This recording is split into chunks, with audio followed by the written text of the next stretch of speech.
7 o'clock in St. Louis. You're listening to TMA 101 ESPN and the TMA STL YouTube channel. The program is presented to you by Brown and Crouppen, and we welcome you to participate in the discussion by texting into the Air Comfort Service. Text inbox 314-399-9646. Got the Michelob Ultra YouTube chat, and that is already active. And that's fun because on a beautiful Thursday morning here, Memorial Day weekend. I know Jackson's heading out to the lake after the show. It's great that people have already gathered and they're not out ball striking or working out, as about 80% of our audience usually is at 7 o'clock, Doug, according to the research that you conducted on the Gallup poll. They're working out. They're doing burpees and such. Burpees. Yeah, burpees. Usually burpees. You ever do a burpee? That was kind of a grade school thing. Yeah. I guess they probably still do. It's pretty good for you, I guess. And that's what the audience is doing. It's a burpee festival. 80%. Okay. Good morning, gentlemen. Good day to have a good day. That's from Doug's prostate masseuse. I haven't got a prostate masseuse. It was a lovely text. Although I see Jackson changed the name on March 7th, and he has been laying in wait. And the next text was, good morning, gentlemen. Good day to have a good day. Mm-hmm. Martin, that's kind of inspiring. That's like what you'd watch on morning news. Good morning, you're watching Fox 2 in the morning. Hello, St. Louis. It's a good day to have a good day. And then we'll laugh hysterically. Like George Carlin's on stage. Let's take a look at the arch right now. Still there. And, it's 58 degrees. A little chilly out the door. Grab a windbreaker if you've got one. And hopefully the kids are wrapping it up at school. Have yourself a beautiful day. And you know what? Be kind to one another. Okay. Check on your elderly neighbors. And here's our weather person, Hal. Hal, it's a gorgeous day. Thanks for that. I know you got a lot to do with it. That's how they laugh. Somebody had a beef, and I don't know if it was Olbermann or Dan Patrick. They said they hated... Probably Olbermann. They had a beef, period. When the anchor would say, thanks for that, or because it's like they're simply doing their job. Right. It's hard not to do it. That'll do it. Back to you, Steve. That's what I did. Have you ever heard the laughter on the Good Morning America weekend shows on ABC? No, are they known for that? Oh, my God. That. What do we got, Jackson? I guess you got audio you need to pull, apparently. These anchors never stop laughing to the point they're almost ready to fall off their chairs, laughing at each other's comments. And now to the Mideast. It's like that the whole time. The whole show's like That's Good Morning America. They have a lot of on the anchors. weekends. It is, yeah. Is it specific to ABC on the weekends? I know. I don't think so. I think they all do it. Oh, they all do it. Okay. Well, but probably not to that extent. There we are again. Next story. It's 7:01. We haven't talked about the Cardinals yet. Oh. That's from Dave and Mo Fallon. That's a great point. Okay. Doug, they took it on the chin yesterday to the Tigers and lost the series to Detroit. Yeah, they lost 2 out of 3 to a team, and 2 of the games were bullpen games for the Tigers. But they've got some pitching. They shut a hot Cardinal team right down. This show sucks in a lot of ways. Right. But one thing it's really done to me now, I'm not worried about the score. I'm more concerned about the attendance game that we play. Mm-hmm. And I'm more concerned about what did I... Do you know the number? You were on the under. Doug was on the over. The over-under was set right at 30,000, a meat and potatoes line. Mm-hmm. And the final total was 28,990. Martin, you shipped. What did I pick? 20, I said 27? Jackson? Hey, Jackie, welcome. Hey, I thought Martin went over. I went under, but I can't remember what the number was. Tim said 30,000. I said 30,001. Oh, okay. And you said 29,000. Oh, I was way off. But by definition, Yeah, you were off by 10 people. Way off. Yeah. Outstanding pick. Okay, all right. So Nice now I pick. feel better. I don't care about the series, Doug. I care about the attendance, the game. Yeah, well, for the Cardinals, the attendance is probably more important than this particular series because they want the fans back in a big way. And the series, we lost 2 out of 3. Series, thank you, Doug. It doesn't Marmol really has matter. lost us at least 5 to 6 games this year based on his personnel decisions and just dumb managing. They also need to drive in runners in scoring position. Doug, that's No from kidding. Evil Calvin. So That's pretty easy to say. So one is the manager's fault, Evil Calvin, call in. and then the other is players not delivering. They need to drive in. Yeah, if we just would score 10 more runs a game, they could win some of these. Seriously, what are your plans this weekend, Jackie? That's from the Warson Woods Wacko. What kind of text was that? I don't know. I just saw I mean, it. seriously. And Doug, there's also a picture of a girl, a little bulky, on a cigarette boat. Okay. And Is he that says Jackson's that he boat? thinks that's Jackson, but I that's mean, it's nice. clearly a lady. Are you going to the lake, or is that Tim being morning show silly? The latter. No, lake, not on major holiday weekends. Not for me. Oh, but you will go down there. What are the lunkers Sure. biting on? Catfish, they like human food, right? They like a hot dog or something, don't they? I've heard that. Yeah. We'll take your I catfish think most call. fish like hot dogs. Yeah, I've heard that catfish are like something greasy. I don't like catching catfish. They can sting you. Yeah, I don't. I'm not a real angler, but Yeah. They got these whiskers that can get you. no, but no lake for me this weekend. Oh, gosh. What are your real plans, Jackson? Since that's what they asked. Seriously, Warson now, Woods what are Wacko your... wants to Warson know. Woods Wacko. It's my girlfriend's birthday this week. Oh, is that right? Yeah. 25 bills. 24 and Wow. Look at that. This guy's going out with a 23-year-old. 24 now. Technically her birthday yesterday. Happy birthday. And She listening right now? probably not right now. So when you Podcasting? started dating, She will. 22, maybe? Yeah. This is kind of like Bill Belichick's relationship. Funny. Very akin. Jackson just went with it. Funny. He's already had enough with you, Doug, and it's 7:06. So we're tickets to the Fox for this weekend. Going to the Fox. Oh, look how classy you are. Very classy. Right from the lake to the Fox. Yeah.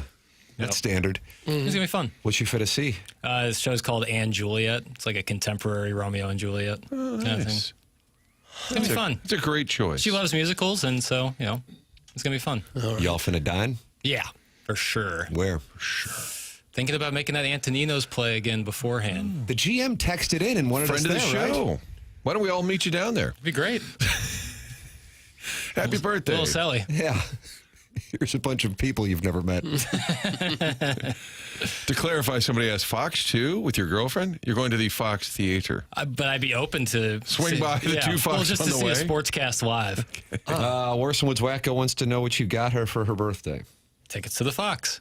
It's There good. you go, Doug. Okay. All right, you didn't want to go to the Cardinal game, I guess. Saturday? Is it day game? Can probably be rained out? Gonna be rainy? It's going to be a rainy weekend. I think this rain on the weekend, and maybe I'm off, and maybe it's wishful thinking. I'm known for my positivity. These are more storms that come through, and so the percentages as we see on the weather app are more about the fact that we will have rain, but we're still in the mindset of when it's winter and spring that it rains all day. So I think you're going to get hit on Saturday night and Sunday morning, but the rest of the day won't be rain. That's why I've diven deep. I've diven deep. I've dove deep. Doven. I've dove. divvied up. I've dived deep. I don't know what the right one is. Dove deep sounds best. I've dove deep. That can't be I right. think it's dived. I've I dived know it deep. doesn't sound right, but No? I think that's Yeah. the correct I one. hate when it's correct, but it sounds wrong. It feels like oatmeal in your mouth. You don't like oatmeal? Not like residing in my mouth. What about porridge, man? No, I don't think I've ever had. I've seen it on a menu before. Oh, I get it. You're too good for porridge. Yeah, I noticed that. Oliver Twist, huh? It doesn't seem like something you'd ever order at a some sort of You restaurant. never really even see it on the menu. It seems like something. Order Antoninos. It seems like something Part of you'd the secret menu. be handed. Like, here's some porridge. Not, can I have some porridge? It'd be punishment. If you're not going to Sato for dinner, you're making a mistake. Seriously. That's from Mr. Licks. I know, I've heard nothing but great things, but not really into sushi that way. So Not in a sushi that way. What does that mean? Because it's really kind of only. when we went to Jamaica, That's right. it was an all-inclusive resort, so you could just have sushi. You could just try. The Plowhawk and his soon-to-be wife, you're Yeah. missing the wedding, of course. Right. And my wife and I and Lisa Ann, friend of the show, bed sharer of Jackson Burkett, that's where we hit. That was our go-to. That's where Right. we felt like it was quality dining every night, night in, night out. And you rejected it. No, You said, I saw I'm it. too good for it. I want porridge. Yeah, more porridge, please. Porridge sounds like what you'd get in a holdover cell. Like gruel. You're But only going to be in jail here for a couple nights before we move you to the state pen. Here's your porridge. Now shut up. But when you would eat the sushi at this place, you could just eat, like, it wouldn't cost you anything. If not, now I'm putting down money for sushi and I don't like it as much. Now I feel like, my dollar's gone to waste. But it was all inclusive. I know, that's why I'm saying I would eat it in Jamaica. Like where it's all included. Like here, try a couple pieces of sushi. Sure, yummy. You have no downside. Right, it's all upside. But if now I'm paying for it, it's You're not different. seeking it out. Right. By the way, that play, I didn't know when you said and Juliet, it's the and symbol. Yeah, ampersand. Like Romeo and Juliet, but then they've left out Romeo. Interesting. Okay. And Juliet. Oh, so Starts like today, this is a 1 o'clock girl today. version? I don't know about that. I think the premise is I like, might be interested in They seeing got it. rid of the yucky guys. well, I think the premise is what if Juliet didn't, spoiler alert on Shakespeare's play from like, what, 1600s, if Juliet didn't also end her life with Romeo and that continued happened. on. And that's Claire Danes and Leonardo DiCaprio, am I right? I don't Spoiler know. alert. I mean, it's, It debuts today, 1 o'clock. The first run of And Juliet is 1 p.m. today. You want to go? my Get a mom saw preview? it 2 days ago. Okay, well, maybe it just has the most current shows. It runs through June 1st. A lengthy run for Anne, Wow. It's a long Juliet, time there. Anne. It sounds terrible. It That's from does. Mr. Siders. Sounds like a soy boy event. Okay. I'm going to be going to a tractor pull and a lumberjack competition, but you can go to this Anne Juliet if you want. Hey, Yeah. different strokes, different folks. Some people like some things. Some Sure. people like Right. other things. I like going to the Fox. It's a grand Beautiful. theater. It's cool. Yeah. That's a nice St. Louis evening. So Isn't it supposed to be haunted? that's kind of Fox Theater's haunted? I kind of hope so. That'd be kind of cool. Although I don't think Maybe I I'm could getting do that wrong. I couldn't do that thing where you sleep overnight in a place that might be haunted. Oh, I think that'd be fun. Is that the Limp? It Lamp, but there's a bunch of other places that do it too. Maybe not in town. Jackson, when people pick apart your personal life or your plans, let's Yeah. just call it hashtag this show. It's not fair. Stop lying, Jackson. You're taking her to Hurricane Harbor to swim in the wave pool and count floating Snickers? That's from the Warson Woods Wacko. Is that Floating where you're actually Snickers. going? You like Hurricane Harbor? I'll give a take, I guess. I would be okay if they told me for the rest of your live long life you can never go to another water park. Wow, wow, wow. And once again, the elitism is on full display. Not amusement park. I love the Screaming Eagle. I love the Boss. But if they said you can't go on another water slide, I think I'll be okay. I think I will be okay. Wave pool, I'm out. Oh, sorry. No, go ahead. AI says the fabulous Fox Theater is widely reported to be haunted. Many people, including staff and visitors, have claimed to experience paranormal activity within the building. Some reports describe a red-haired woman in a light blue suit, a shadowy figure in the audience seats, and even shadow people in the basement tunnels. Ooh. Watch this. Oh, I see what you did there with your eyes. Scary. Ooh, Okay. ooh, Doug. Does that make you want to go to Hurricane Harbor instead now? No, it seems like that also might be haunted.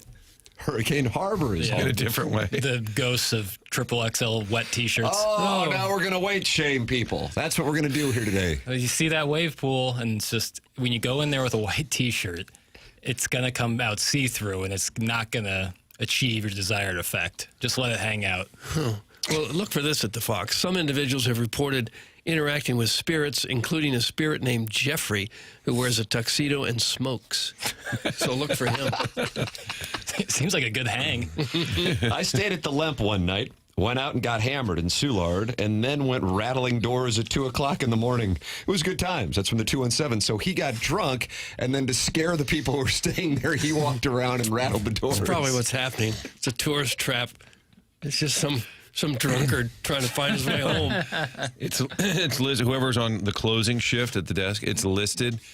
4 a.m. rattle doors, bang on pipes in basement. Howl. It's part of the. Jeffrey, is that you? Toilets flushing randomly, the smell of cigar smoke, and a sudden chill in specific areas have also been mentioned at the Fox. Scary. Backstage elevator, the marquee room, and the projection room, often cited as hotspots for paranormal activity. In the Michelob Ultra YouTube chat, Jake Reynolds, who is TMA Walrus #1, I believe, says Fox is notoriously haunted. Okay, pretty cool. Okay. Kind of bit Chevy Chase, didn't it? Kind of got him a little rattled. Scary. Did he get rattled at the Fox? Isn't He that was when, on stage, seemed to be a little Oh, is that right? discombobulated. wasn't that when they played the movie? Yeah. With, Christmas Vacation? Yeah, that's cool though. I would love to see some paranormal activity. Because then maybe you could believe it. Because until you see it, you can't believe it's a real thing. I wouldn't mind seeing contained paranormal activity. What is that? An expert or two with me, an exit plan. I don't think I could An handle exit plan. You're going to run away as soon an as you see it? unbridled haunting. You see him playing with fire. Well, there's really never been an incident of someone dying because of it, is there? That you Being know injured? of. That you know of. Well, we haven't had any missing person reports from someone who was mysteriously abducted at the Fox Theater. No, not the Fox. Well, have a great time, Jackson. Hey, thanks, Mark. Boy, if you can get through it. I'm looking forward to it. Email in your thoughts the morning after at InsideSTL.com for the Design, Air, Heating, and Cooling email of the day. That comes your way at the end of the program, approximately 10:50. The morning after at InsideSTL.com. Design, Air, Heating, and Cooling is online at DesignAirService.com. Martin's a client. Doug's a client. I'm a client. Design Air is the longest-running sponsor on TMA going back to 2016. That's Seth Goldcamp and his team. Any HVAC issues you have, support the sponsors, especially the longest-running sponsor on TMA. It's Design Air Heating and Cooling online at DesignAirService.com. Email in the morning after at InsideSTL.com. We're heading down the stretch here. Only 6 emails of the day remaining in the month of May. And Jerry Big Tank Del Vecchio has a 3-goal lead on the JV golf coach, but the self-made stay-at-home Ledoux mom picked up a win yesterday. She's got the kind of game to show up and make the groove to check out Big Tank Del Vecchio, so keep an eye on self-made stay-at-home Ledoux mom, Doug. All right. And I wouldn't be surprised if the great Buck Swope makes a run as well. So Big Tank has not captured this thing officially. A week from today, we will be at the Dotem, and the forecast for the Dotem. Oh, Doug. What is it? It's like the St. Gabriel School picnic back when it was on the proper date. Okay. It is glorious, glorious weather. We're talking about a high of 73 and sunny skies, Great. and then a high of 76 and sunny skies on Friday at Oak Valley Golf Course and Resort, presented to you by Michelob Ultra in partnership with the St. Louis Hero Network in honor of Brian McKenna. Hello again, everybody. Hello. Can't beat that. Because we're starting to get to the time of year where it could be 95, or we could have another tornado every other day. So it's a fabulous forecast for a fabulous event. And you're playing on Friday with your son, right? Yeah, I think he's here both days. Oh. I don't know if I'm playing both days. He's playing with Mark Hanna. Evergreen Wealth Strategies. Yeah. I'm not sure. I'm not sure if I can play with this lat strain or whatever, this oblique strain I have. It's getting better. Massage? No, well, maybe later when we're alone. But I'm not sure if I can play or not. We'll see. Hopefully. Testing that bad boy out for you now. Testing out this bad boy. I am a bad boy, and I'm testing things. Is that KG giggling in the background there? That was kind of the media chuckle. Good Morning America, Saturday edition-esque. It was simply a mic test. Oh, well, that's no fun. Make sure you guys check in before you cross the Merrimack River next week. That's from the Crystal City Clam Hammer. Check in. It's hard to get past the river. No, you got to stop over and check in with the clam hammer. You take some sort of paddle boat to You get across the you river? go to him and you say, I'm here, everything okay? And he'll give you the okay to continue on to Oak Valley. Oh. That's what he means by check in. Okay. Kind of like the Colonel Kurtz. He's just in the back. Right. Like, I don't know, you pick your favorite ambassador of a city, you check in with him. Do you really? Sure. Okay. But you can get across to Merrimack. Yeah. I think you'd have pretty safe passage. Okay. How about this? The recovering alcoholic from Belleville and Webster Groves, who is sponsoring the long drive competition at the Dotem, that's courtesy of Pondoff's Anonymous Recovery Podcast, says the following. Hey, Tim, serious text. Keep it 100. $250 gift card to Olive and Oak for the longest drive each day. Can't wait to see those buns on those bombers, courtesy of Pondoff's Anonymous. Nice. How about that? Really? Wow and wow and That's wow. the prize pool. The buns part? $250 for the longest drive winner. That's a lot of money. Each day. Could have a feast. So you hit a bomb and you have a lovely evening. Yeah, you have a feast. Yeah. Quality restaurant right there. You better believe it. What do you get? Tomahawk. Wow, look at you. You're a Big meat and cowboy. potatoes guy. If you're going to go, go all out. A little cowboy action. Now, would this everyone have to hit from the same tees, or can seniors move up to the old boy. man tees? I think the latter. Recovering alcoholic, you'll have to text in. Doug has questions. Got to be in the fairway, though. It should be everyone from the same tee. That's the only way it'd be fair. Doug, can my brother and I come over and rub your lat? Meet behind the Sappington Lounge. That's from Eric in the Central West End. And you played Native American ball with his father, so that might be a little awkward. It is. It wasn't as awkward as the guy yesterday. He said he wanted to come in and hold my legs. Just trying to help. That made me uneasy. Yes, I'm a gentleman. I prefer a man to rub me down. Okay, Joe. Producer Joe. Any context on that for Joe? Or not really? None needed? You're a gentleman who enjoys a dry rub once in a while? Oh, come on. Watch out for Steve in Ballpark Village. The guy's a bomber. That's from the 3 and 4. Yeah, I mean, his average drive now, 290. 290, that might win it. That could win the thing. And I believe he is playing one of the days. So, yeah, I think he's playing Friday, he said. So, I guess Friday is already going to Steve, and I'll try and see if I can hang on Thursday. I don't know. 290 could be a winner. Stephen Wildwood, bomber. I think you have to hit a little further. I don't know what the... You got to be in the fairway, too, right? Right, yeah. That was my next question. What if you bombed it over 300, but it was a little off to the right into I the don't rough? think it counts, but I mean, it's the recovering alcoholics contest. Every long drive contest I've ever seen, it's like you have to be in the fairway. Now, first cut, second cut, I don't know. Yeah, that's what I'm saying. Fine print. There's a little collar, I don't know. If Tim doesn't win, he can eat for free at Olive and Oak anyway. Thanks. That's the recovering alcoholic. So, Doug, that policy is in there. It's more of a fine print policy, but yeah, that's out there. But now you're going to really let it rip, all power. My favorite moment ever on a golf course is when I got to shoot one of those bazooka guns with the golf ball in it. Have you ever seen this? Oh, yeah. Oh, it's fantastic. It goes forever. I drove a par 4 with that damn thing. And the sound on it's crazy. You can just imagine how dangerous it is if you were to aim that at somebody. It would go right through a human, the golf ball. Not to mention the impact mark it makes on the pitch mark it'll make on the green when it lands hot. I guess. I don't know that it'd be any different than just a regular golf shot after it goes that far. Centripetal force, is that what I'm thinking of? Well, I don't know about that. Once something falls, it can't fall any faster. Maximum velocity. Oh, it could be. It's just stunning how far it shoots the ball. Straight, too. I need one of those in my bag. Well, bring it out to the Donum, especially since you're playing both days, and you can win the Olive and Oak gift certificate for $250. You're welcome to participate in the program. Call in. Callier and Thompson phone lines, 314-974-0101.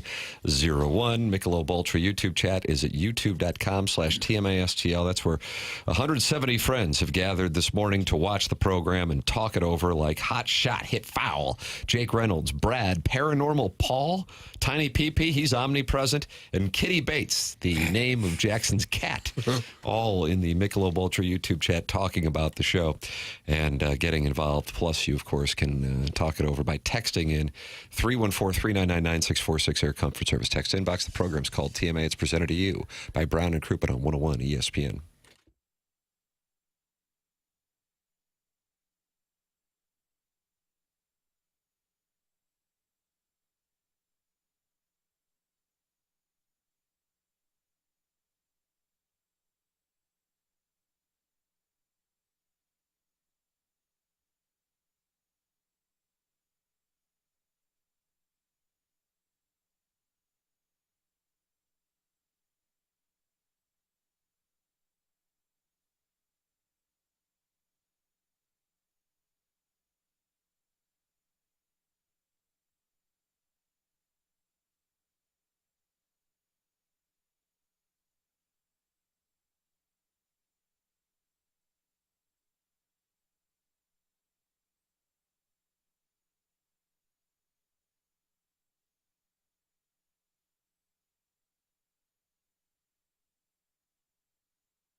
We are going to win the World Series. I can't hit that note. I worked on it, and I just never hit it in the studio. Hang in there. It's TMA 101 ESPN. Cardinals have lost a series. Doug doesn't care, though, and that's the thing that I think is of note here on our Thursday, May 22nd, 2025 program, that Doug doesn't care about a series loss. Not so much. What I care about is they've lost 2 in a row while the Cubs have won 2 in a row, and now the Redbirds are 3 back. That's the only thing that matters. Well, you've heard in the song, Youngry Birds, that the Cardinals will be in first place by mid-July, so that shouldn't necessarily be a surprise, and you also shouldn't be concerned. Duh. See? All right. Well, I would take that. What do you think the odds are for the St. Louis Baseball Cardinals to win the World Series as of May 22nd, 2025? What are the odds? For example, the favorite, of course, is? The Dodgers. That's right, plus 250. Plus 250. Not getting a whole lot of value on that play. Dodgers are on pace to win 101 games. Yankees are plus 750. The Rockies are plus 70,000. They would be in last. Okay. If you're interested in lighting $100 on So fire. the Cardinals would be about 30,000. Not bad. Plus 15,000. 15. Oh. Pirates are plus 35,000. So it'd be a good play right now. Okay. Yeah, fire a bullet on if you'd like. The National League Central, the Cubs are minus 300 to win the division. Cardinals are in second at plus 400. Third, Brewers plus 900. Reds plus 1,500. Pirates are plus 20,000 to win the National League Central. Cards are a game and a half back in the wild card race. Padres just a bit ahead. A little too early for the wild card standings, or should we talk about the trade deadline? Buyers, sellers. Oh. Is it too early, Tim, to post the wild card standing on the 2 Fox later today? Just a little early. It gets people going. Yeah. I'm fascinated by the Rockies, who've been able to cobble together another 4-game losing streak. I really enjoy the 8 verb cobble. 8-41. Yeah, Rockies are on pace for about a 26-win season. Could be the worst team of all time. Could be, at least in modern times. You know, for fantasy baseball purposes, not that this is third-level thought, but anytime a team's heading into Coors Field, just load up on their squad, because the Rockies just... I don't even know who the gentleman was who they threw out there last night to face the Phillies. I've never heard of his name before. You got to hear this quote from this article about this Rockies fan filed a complaint Monday in Denver District Court over an incident in 2023 where he was hit in the eye by a foul ball while sitting in a suite at Coors Field. His central claim is that the product in the field has been so poor that fans weren't paying attention to the game and got hit. That's not going to work. Oh, I kind of like the way where he's going there. Doug, old Carson Palmquist got the start last night with his 11.88 ERA. Yeah, going up against one of the better teams in baseball, he lasted 4 1/3, gave up 7 runs, walked 4. You sound despondent. That's all you got? It's a common draft of players. You'd get lucky every now and then, wouldn't you? Where's Matt the Bat? He's a Rockies guy through and through. He enjoyed the Lance Lynn conversation yesterday, did. Matt. Enjoyed it thoroughly. He broke the back of that franchise when he left. Wow, is that what happened? Do you cover, if you're a sports guy in that town, you're doing highlights tonight, do you minimize it and you just do like one play and then show the Dodgers winning? Do you just move on, or do you give it the typical coverage you normally do? You go live at the you're still in ballpark? Nuggets morning. I think you're still in Nuggets morning. That's where I think you are. I got a lot of pieces to pick up. And maybe the Broncos had some kind of workout. Like an OTA, Yeah. probably the and lead. then like kind of the kicker is, and the Rockies took on the Phillies tonight. Tough night for old Carson Palmquist and his 11.88 ERA. They'll try and get the Phillies with a little day tilt tomorrow. Plenty of tickets available if you're downtown Denver. All right, now let's take a look at the 5-day.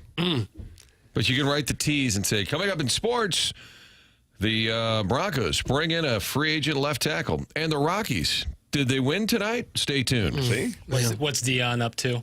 That kind of thing. Yeah. Denver's See, definitely a Boulder? Broncos town. Oh, The yeah, Broncos own Denver. I was thinking about this in Indianapolis last night. Is the lead Jim Irsay dying, or that insane win for the Pacers? Probably in the news block. You probably got to go Jim The news Irsay. block? 65 years old. Yeah. Passed away. I think he'd had struggled with addiction. I forgot that in December of 23, not that long ago, he was found unconscious. And he hadn't been seen a whole lot, they said, since then. But I'm sure that's the lead, even though the game was crazy for the Pacers. Yeah, I don't know if it would have been over by news time, but I was watching the end of that Papers. Oh, I mean, it's about as good as it gets. I had a feeling you were enjoying it. I mean, you're down 14 with 2 minutes and 35 seconds left, and you come all the way back. That's Now, I unbelievable. realize that's a game one, but is that mathematically worse than the Blues up 2 with 2 minutes left? I don't think so, because you're right there to advance. I know, but that's what I'm saying. If you're just taking out the game one versus game 7 in terms of the collapse statistically- factor. statistically, That's a good question. I would still think the Blues mathematically they have those odds of winning graphs. Yeah. I would still think the Blues were probably higher to win than the Knicks were last night. Yeah. Goal. Well, you could equate a goal maybe to like 10 points in basketball, even though I know it's obviously not apples and apples because it can happen in a second. And 10 points can't, although they scored 9 points in like 8 seconds last night. So who knows? But Yeah, I think we can actually break down the math on what it would be if an NHL team averages 4 goals Yeah. and an NBA team averages 100 points. Yeah. Then we can say each goal is worth 25 points. Yeah. So that was the equivalent of the Jets scoring 50 points in 2 minutes. So does that make you feel better? I'm not feeling any better. The next win probability peaked at 99.8% Yeah. when they were up 14 in the fourth quarter. Yeah. And it said, before last night, teams that trailed by 9 or more in the final minute of the fourth quarter in the playoffs were 0 and 1,414. Now they're 1 and 1,414. Yep. Insane. Never been done before. But all of the factors, the way the ball went in, Yes. bouncing straight up in the air, Hitting the ceiling, straight basically. back down, Yeah. and then Halliburton thinking it was a game-winning shot and doing the choke sign, Yeah. and then they have to review it. Well, he dribbled out 20 feet. He was down low, and he dribbled out to go shoot that. And the Pacers have been coming from behind all playoffs long. This is going to be a great series. That kind of got me going. I mean, you have Reggie Miller in the building calling a Knicks-Pacers Eastern Conference Finals, and that's the game you got. Like, how could you ask for more? Should we listen to Coach Harlan on the call? Or you want me to wait till 7-3? I don't care. This, Tim, Doesn't sound like the Stiefel dossier is necessarily in ink. It's a flowing, living, breathing document, just like our Constitution, Doug. hashtag this league. 2-point game. Indiana with it. Halliburton. He'll take it. He'll backpedal a three for the win. And he got it!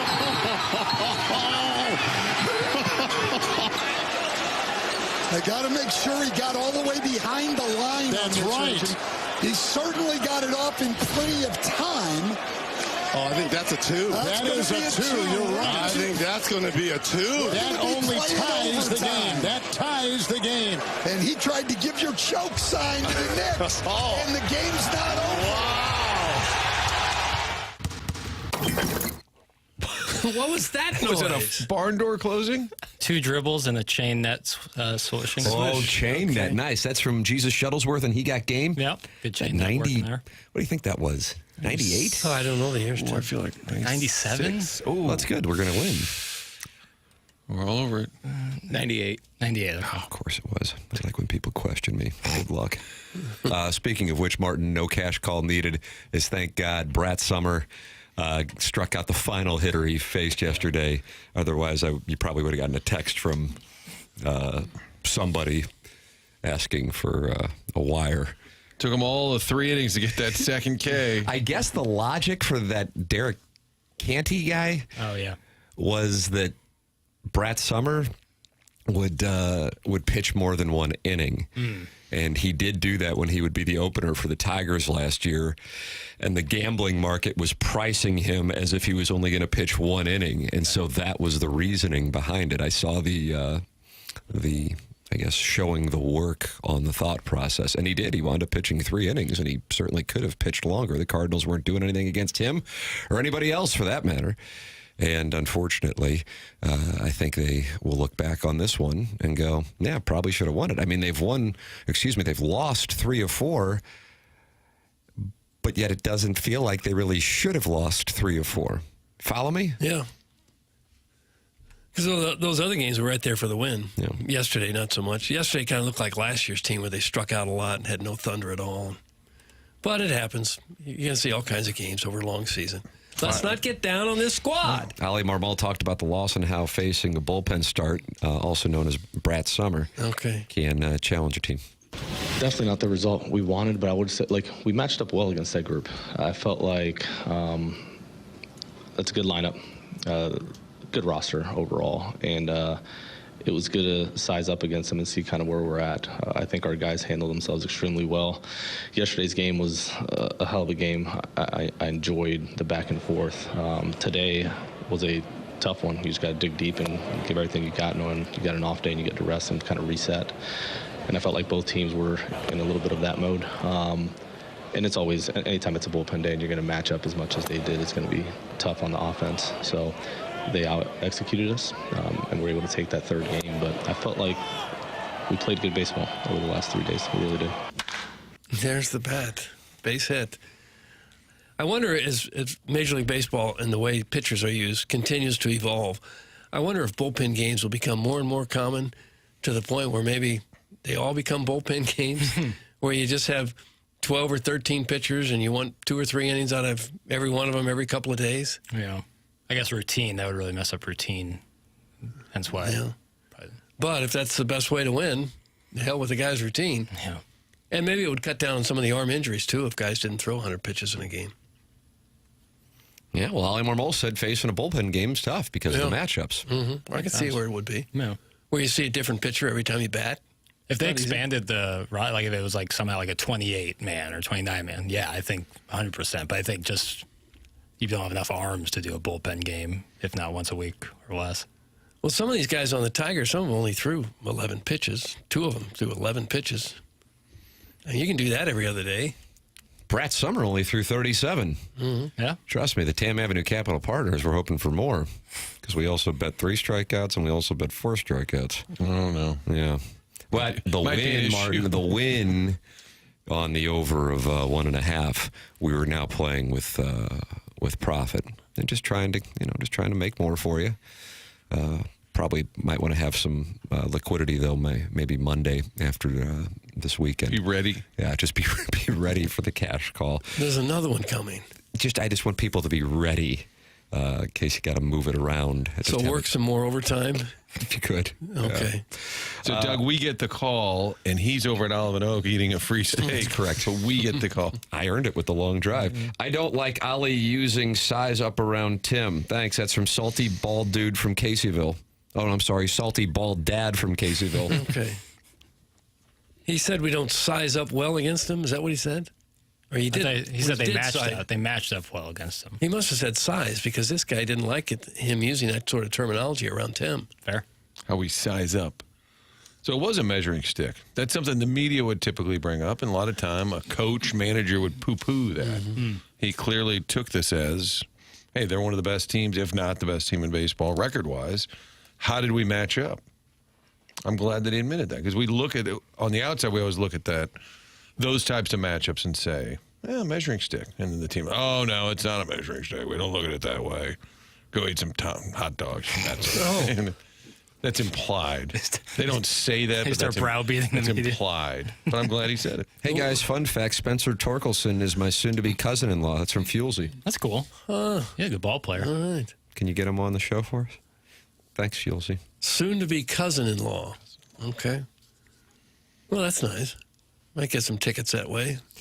Off topic, I have Prima Nocta on Kai after he says I do. Call me Longshanks, you piggy. Oh. That's from our sponsor, the recovering alcoholic from Belleville and Webster Groves. That's the wedding Jackson will be at instead of the Plowhawks, where Doug is performing the ceremony.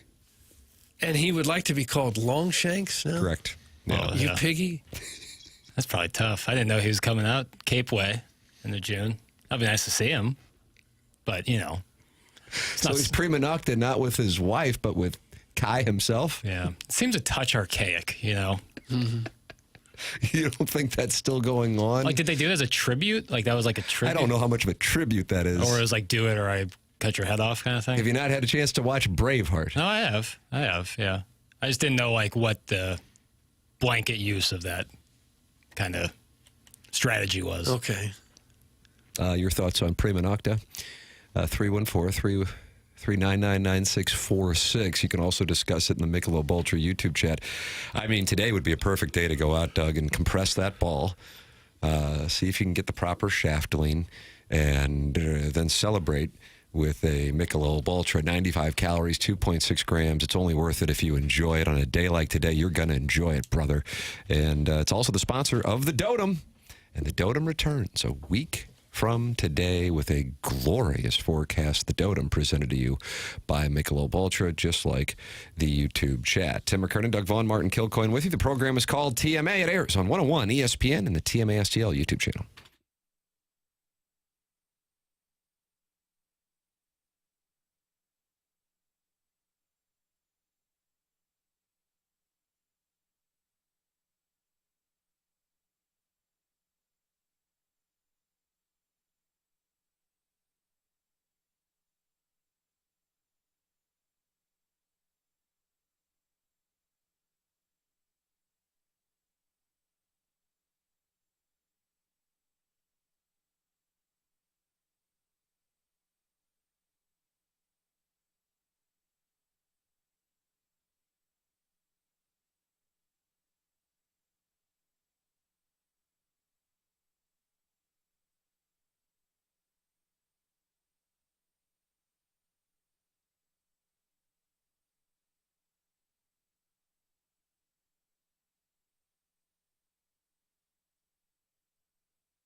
This is Jackson with a Sports Center update driven by Johnny Londoff Chevrolet and Johnny Londoff Autoplex. The Cardinals lose yesterday at the hands of the Tigers. Off day today for the Redbirds as the Diamondbacks slither into town tomorrow. That's a 7:15 first pitch. It's going to be on Apple TV. Miles Michaelis on the mound for the Cardinals. Zach Gallen on the mound for the Diamondbacks. That was another Sports Center update driven by Johnny Londoff Chevrolet and Johnny Londoff Autoplex. See them at londoff.com. Chevy, together we drive. Are you kidding me?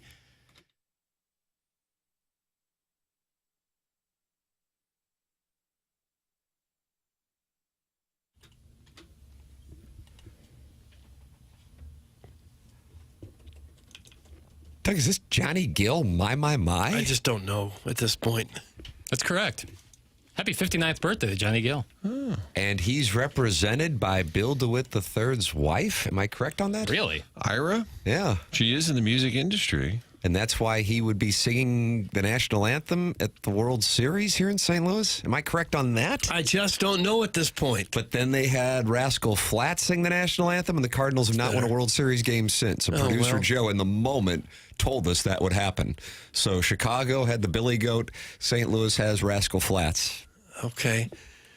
So when the Cardinals get into a playoff series and things start to go poorly, they begin to worry about Rascal Flatts? Correct. That's how it works?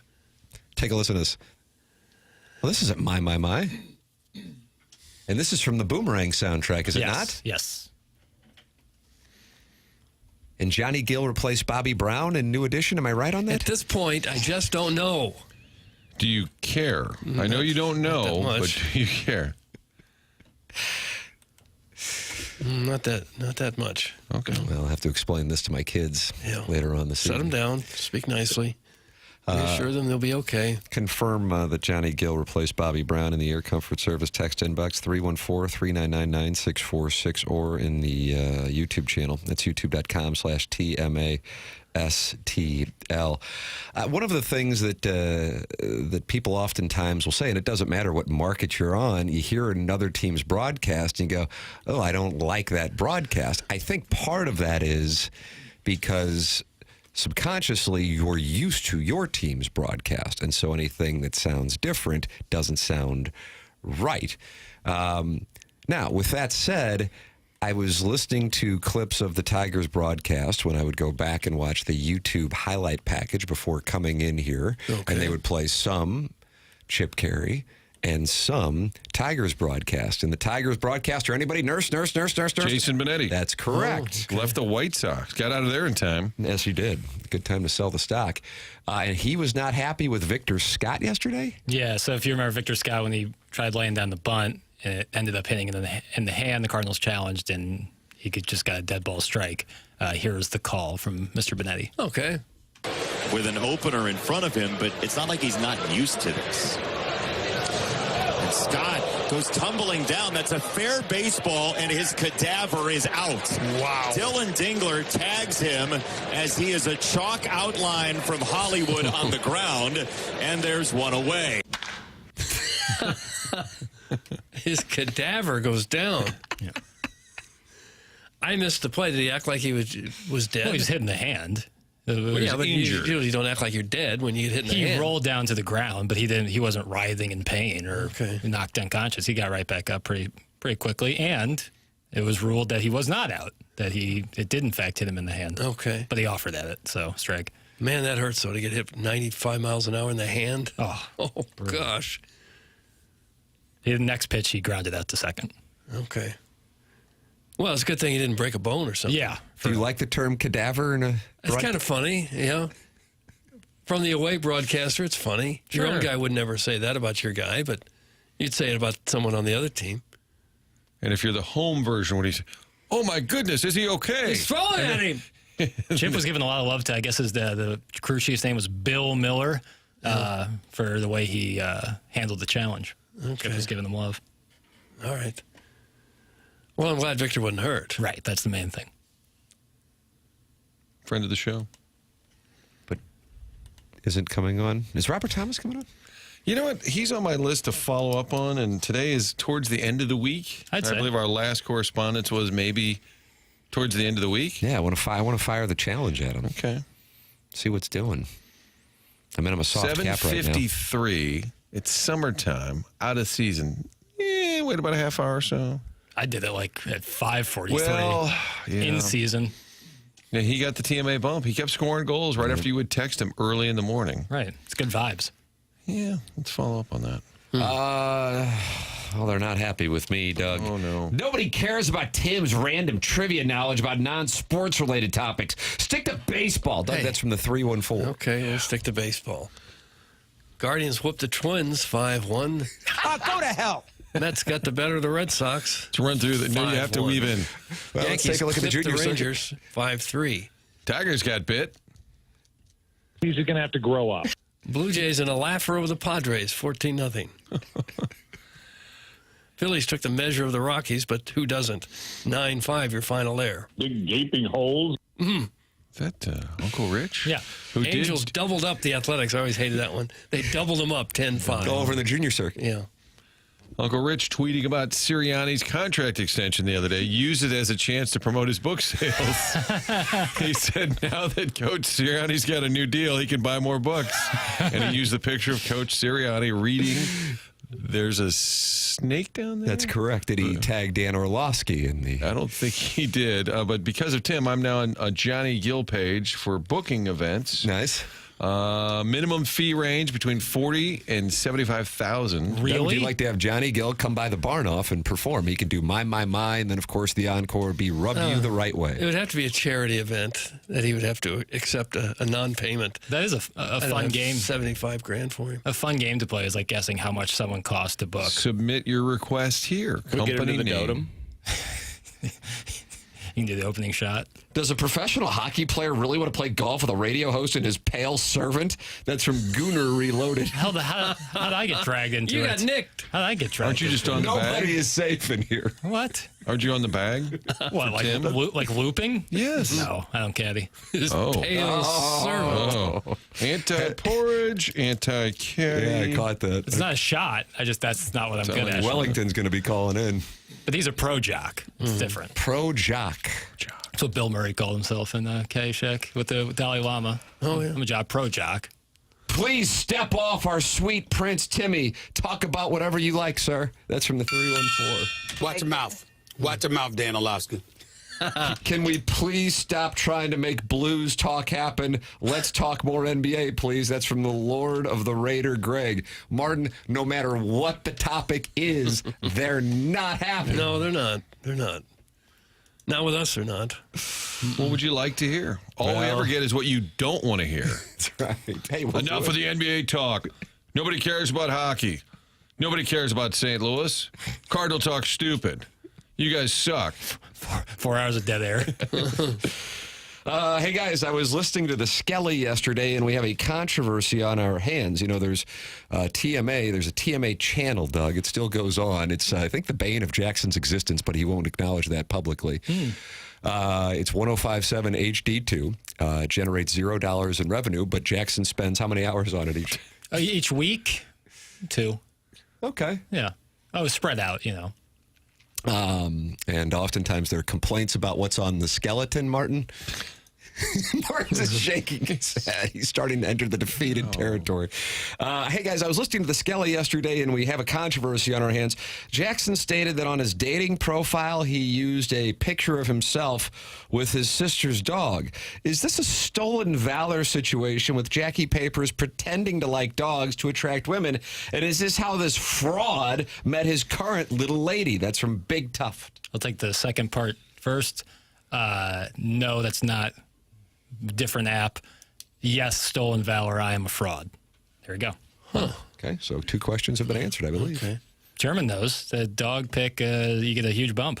Yeah, I get it because I've considered taking my little nephew out to the park or something. I figure that. And then take a picture with him. Yeah, or you know, just try the in-person thing that nobody really does anymore these days. But to meet a lass in person. Right. How's that work? What's that? Actually meeting someone in person. I don't know. I haven't done it in a little bit. So what do you use the nephew and you just act like a great uncle? So the Hey, nephew little becomes Billy. a prop on Right, social but- media, right? right, That's the correct. game. But if you- Starter packs, which people believe, Martin, is Jackson's account, but the actual author of Starter Packs, Brett Knowles, was on my podcast and he unveiled himself. Says when a Central Corridor parent gets divorced, especially the male, the children become props on social media, and it's a very unfortunate situation. And then on the female side, a white G-Wagon. But if you're out with the nephew, do you put on a show like, oh, Billy, did you want an ice cream cone? Like, do you have to really play that role up? As long as you get the selfie with the child prop, you're good. Am I correct? Not long ago, I asked my sister if I could take her 3-year-old out. I was going to take him down to the aquarium. And I asked the kid, actually, I said, do you want to go on an adventure with Uncle Kurt? He just straight up said no. No. So you could not use the 3-year-old as a prop. Not yet. We'll get there. You're hoping the girl looks at that and says, oh, he'd be such a wonderful stepdad. Right. Oh, no, I don't want to be a stepdad. So you got Francesa. Hey, I want to ask you a big favor. How about I come up to the station on Friday? Could I come up and meet you? No. That's out. Hey, sis, do you think I can come by, swing by, grab the kid? Maybe just for a couple hours? No. Wouldn't it be easier with a dog? Well, I have the dog. Yeah. Well, part custody. I have him right now. It's been great. But my sister also just had a baby within like the last week and a half. So I thought, for sure she would let me take the 3-year-old out. And And also Mazel Tov. Oh, yeah. Thank you. I'll pass it along. But yeah, she must really not trust me because she gave me the Francesa. Even then, while she is trying to handle the newborn situation, you couldn't be with the 3-year-old. That's correct. To use as a prop. We got this from the female listener. As a single lass from Girls Gone Wildwood, I totally look twice if there is a dog in a man's profile pic. How about that? Chairman Kurt knows what he's talking about. Yeah, and I'm asking the female listener, and of course all of our female listeners, and Doug. Both. That's exactly right. What are you more apt to look at twice? A gentleman with a dog in the picture or a gentleman with a child in the picture? I would think the dog. I would agree. Because, and I say this as a parent, the children are considered by those who don't have children as baggage. I think that's and I bet you view it that way, Chairman. Yeah, and on Hinge is where I like to do my work, and they'll let you know what picture was liked, and without fail, the pictures with the dogs are the ones that get me the most. Really? What if you put a TMA hoodie on the dog? What does that do? Nice. Great question. We'll test that out. Send me some requests, boys. I wonder if this female listener could be another candidate for Housewives of TMA, since she was part of the Girls Gone Wildwood group. Yeah. Girls Gone Wildwood's kind of a nice touch. I kind of like that. That seems like that could be a spin-off of Real Housewives of TMA. Yeah. When they go to Nashville and ride the bus. And go, woo, for an entire weekend. That's season 2. Then Freaky Festus season 3. Now we got something cooking.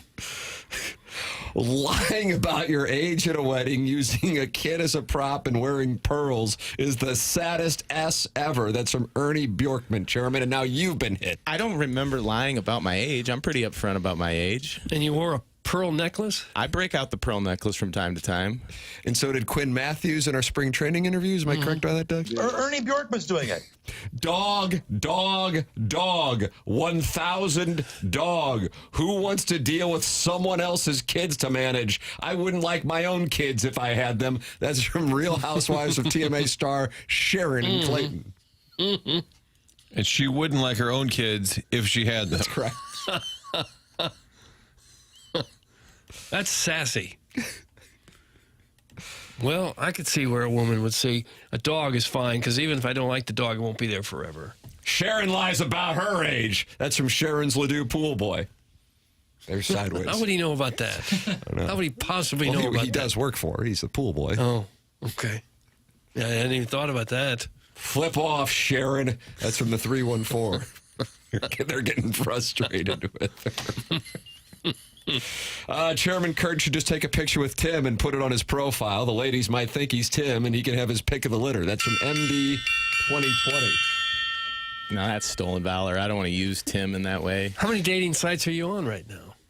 I mean, by definition, on. I guess you would say 3. And what are those, Tinder, Hinge, and Bumble? That's correct. And what's the, where's the fishing at its best? Hinge. Is that right? Yeah, they're biting best on Hinge. How's your slide piece? What about Chuckles Marlowe? What about Bumble? That's the one where the girl has to make the first move? Yeah, and that's my problem with Bumble is I'm okay, Doug. I'm no male model. I'm no GQ model. I need to let my personality shine through. And if they don't message me first on Bumble, I can't let my personality shine. On Hinge, I can make first contact and really suck them in. Oh, okay.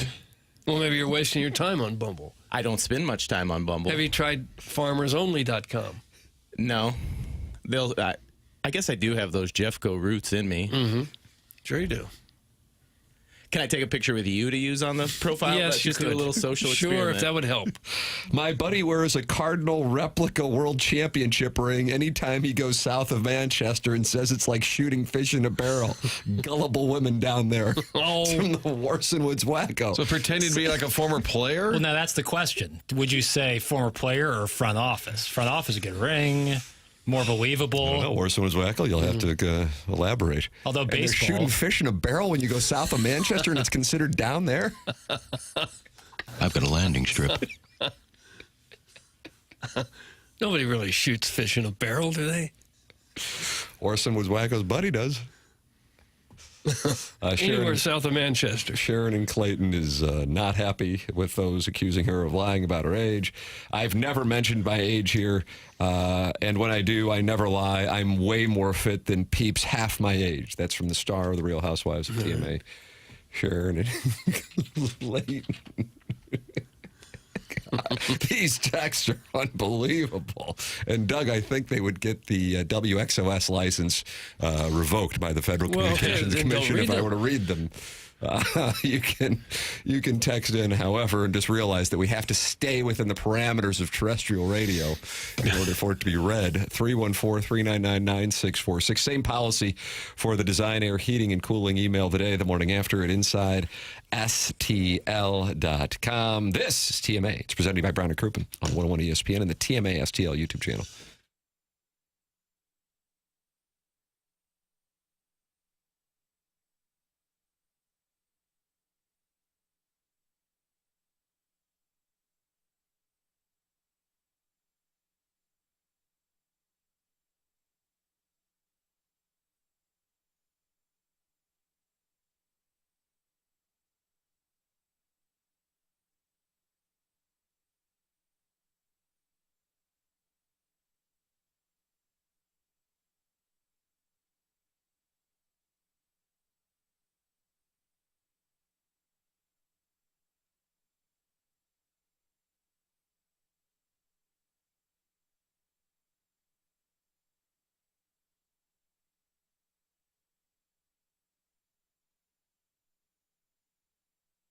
McKernan here with you to talk about aesthetic design and build online at aestheticdesignandbuild.com. Man, on a day like today, an evening like tonight, and tomorrow for that matter, how great would it be to have a high-quality custom deck customized for you and your family? Well, that's exactly what they do at Aesthetic Design and Build. That is Dan and his team, and they have a showroom in Chesterfield Valley.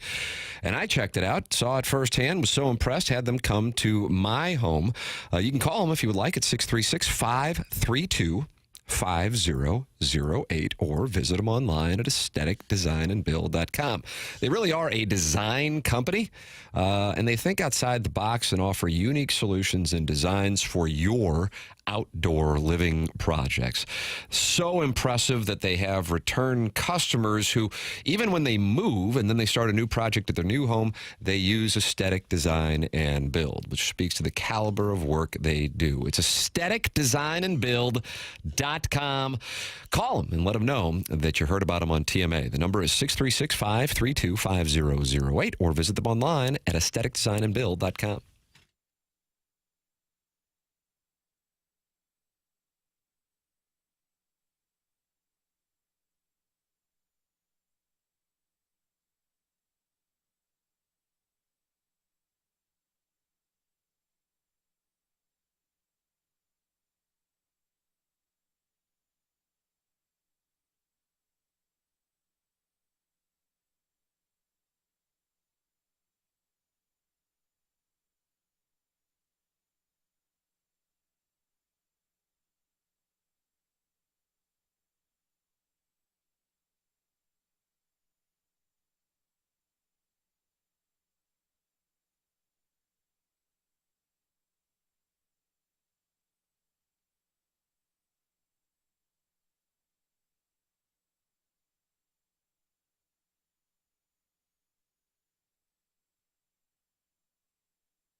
Yeah, Teen Wolf, you're right. 1985.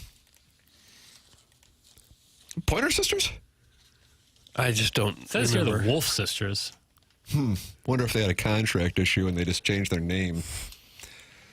Kind of like when Bobby Valentine got ejected and then reappeared in disguise. Nobody could figure that out. Fake nose and glasses. I think it's like a seasonal beer, you know. They just went by Wolf Sisters for 1985. Bobby Valentine, he was kind of fun. He's the one who did the lineup where he threw all the names in a hat and just pulled them out one day. Was he really fiery? Was that what he was known for? Yeah, I think so. Braves, right? Decent player in his day. Mets manager largely, maybe Rangers manager? Rangers, yeah. Okay. Metropolitans. Then he went to Japan for a while. The program's called TMA. We're in the Fisher Window and Door Store 8 o'clock hour. We solicit your involvement on a beautiful Thursday morning in St. Louis.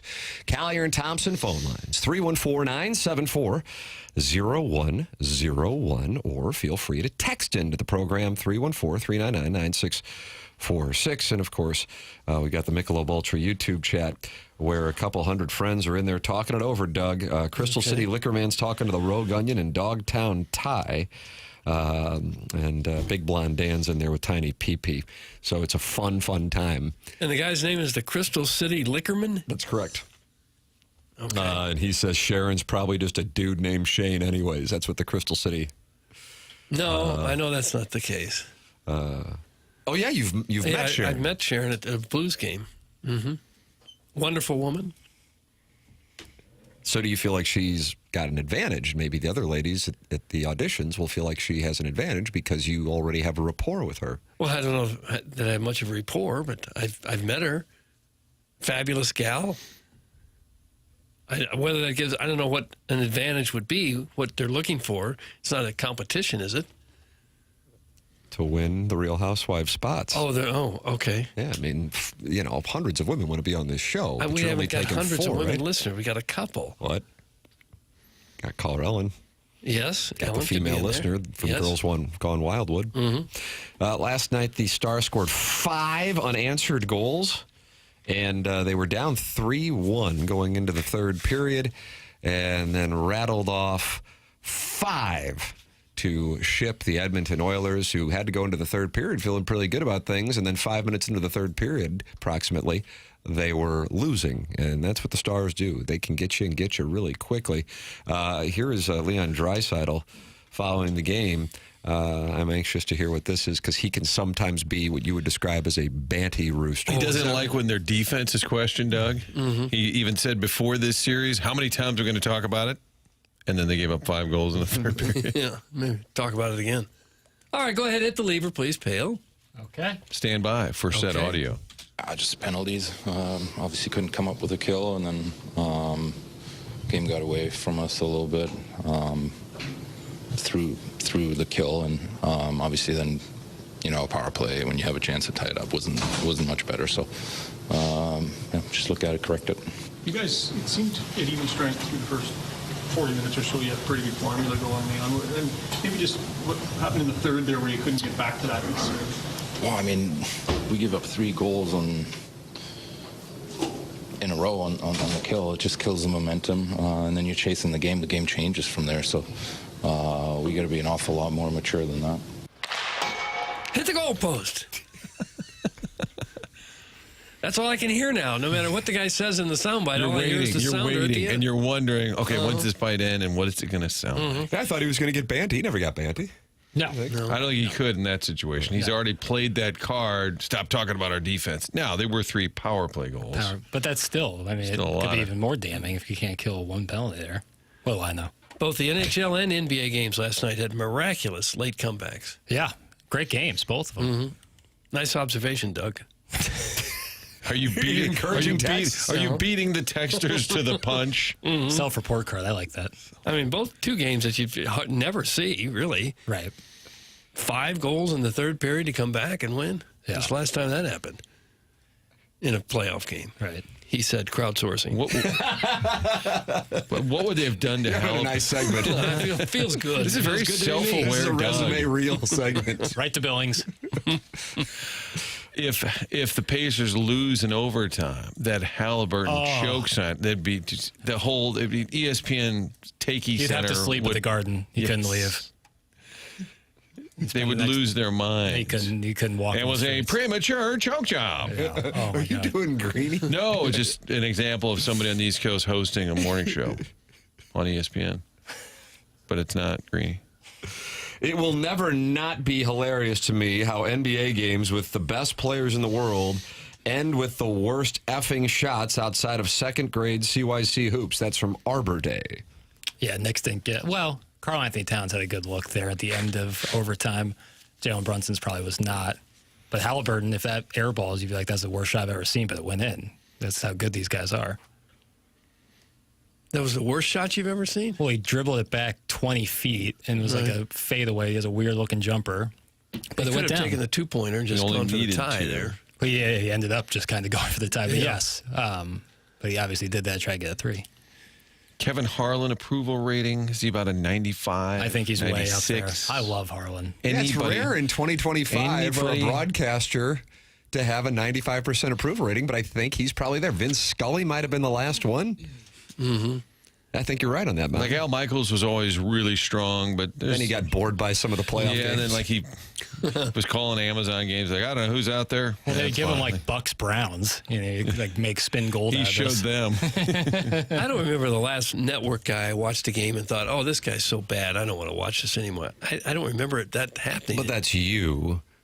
Social media, where things are usually celebrated, tend to be a little bitch negative about whoever it is, but I would agree that you don't see much of that regarding Kevin Harlan. Yeah, Harlan, I would say before he retired, Doc Emmerich was at the highest of high approval ratings. Like, probably so. Who do you know who would dislike him? But I think now, and Harlan does football games too, I think he might be the most universally loved American sports broadcaster or play-by-play guy. I think the guy who does the Brewers and he does some network stuff too is Brian Anderson. Yeah. He's really I think good. he's fantastic. He's really good. Yeah, he's good at everything, Yeah. but he's just, for some reason, still not a big household name. And then the Dodgers guy, Joe Davis, right? Joe Davis does a Yeah. lot of Fox. He's good. He's good. But you recognize that few have super high approval ratings in 2025. Very rare. Very rare. The way that you get the approval ratings is you either pass away or retire. Usually. And then you get your praise. Right. Which is nice. But there's a Gus element to Harlan. Like when he's in the bill, I just feel like there might be something exciting. Yeah. He's so good at the big moments, Yeah. and he gets excited. You just wonder with Harlan, is it going to happen? Like when Gus would walk in the building, he'd say, oh my God, we're going to have a buzzer beater. Right, yeah. I feel like you're like manifesting it almost. In St. Louis, I don't think there was anyone who didn't like Jack Buck. Now, when he got to the national level, because his style was a little different, he took some criticism. Yeah. But within the St. Louis market, calling the Cardinals, he may have had a 100% approval rating. You think Nance has super high? Or do you think Yeah, there's he some should. people who don't like it as much? Some are going to complain about anything. Syrupy. But yes, I think that would be the critique. The, I don't know what the right word written out lines. Oh, yes, you can. You can. Was it Rich Gould who said he's watched the Masters until he can't take Nance anymore? That's what, yeah, Rich gets a little. I think Nance is backed away. And I kind of, it's funny, we would mock the corny calls, and then I started to kind of miss him. Oh, I love it. When the Masters rolls on and he's doing... Don't you want somebody a little syrupy for those dramatic golf For tournaments? something like the Especially Masters. Perfect for that. Yeah, Yeah. especially the Masters. Yeah. For the Masters. Jim Nance is the worst. That's from the 314. There you go. Here we There you go. Yeah. Blues fans used to bitch about Doc Emmerich being a Hawks fan. That's from Niven Holt. I can't take that stuff seriously. Like when you think fandom when part you of think it. a guy's pull. Although if I was a Knicks fan with Reggie Miller last night, it's like how can you not be biased? You know? Yeah, I would get that. I understand that. It's only a matter of time until we have AI play-by-play men. That's 100% neutral. That's from Kevin's brother. His first name's Jack. His last name is Demoff. Well, the networks would also save about $20 million a year on the broadcast. Unions wouldn't go for that. I mean, that's the whole actor strike was SAG-AFTRA was about you can't replace this with AI. I'm not sure these guys are union, though. I'm not sure either, but I doubt they are. you don't think they're SAG? I would think they would be. I don't know. I think Yeah, they would be. may be. Maybe they Might be required to be Yeah. in the union, but then they negotiate outside the parameters. Sure, but they'd be protected by their most recent strike. I would think. I don't know. Nance was on, and Frank and I, we said, what would you say if Mizzou won the national championship? And he had to think. He goes, let's see. Because we put him on the spot, and he said, guess who? Mizzou. Nice. It was a great drop. They're complaining that we won't put Pestis on the air. See, how do they know he's on? Crystal City Liquor Man said, let Pestis through. Let him on the show. That's from the Crystal City Liquor Man. I don't believe he's on hold, Chairman. All right, fair enough. 314-974-0101. That is how you can call in the Collier and Thompson phone lines. Air Comfort Service text line is 314-399-9646. And Martin, you're a Design Air heating and cooling client, aren't you? Going back years. Love when Design Air pulls up. That means you're going to get the repair done. They'll do it the right way without the added pressure of trying to sell you something. It happens too often in that industry. That's why Seth Goldcamp and his whole team focuses on the repair and making sure they're not trying to sell you something you don't need. If you need a brand new unit, they're going to get you the very best out there, high quality. But if it's just a repair, they're going to get it done professionally. You can find out more at designairservice.com. That's the website for a company that's been around now over 100 years. Fourth generation family-owned business, so year-round. You know what it's like. You walk in the house, you want it to be nice and toasty in the wintertime, nice and cool summertime. When it's not quite right, keep hitting that dial and the numbers, it's just not matching up. You probably got something wrong. Make sure you get the pros from Design Air to come on out. They've been doing it for a long time. They're going to be here another 10, 20, 30 years. You can count on that. It's designairservice.com. Design Air Heating and Cooling, sponsor of the email today. Email in to compete the morning after at InsideSTL.com. Tim McKernan, Doug Vaughn, Martin Kilcoyne with you. The program's called TMA, and it's presented to you by Brown and Crouppen on 101 ESPN and at youtube.com/TMASTL.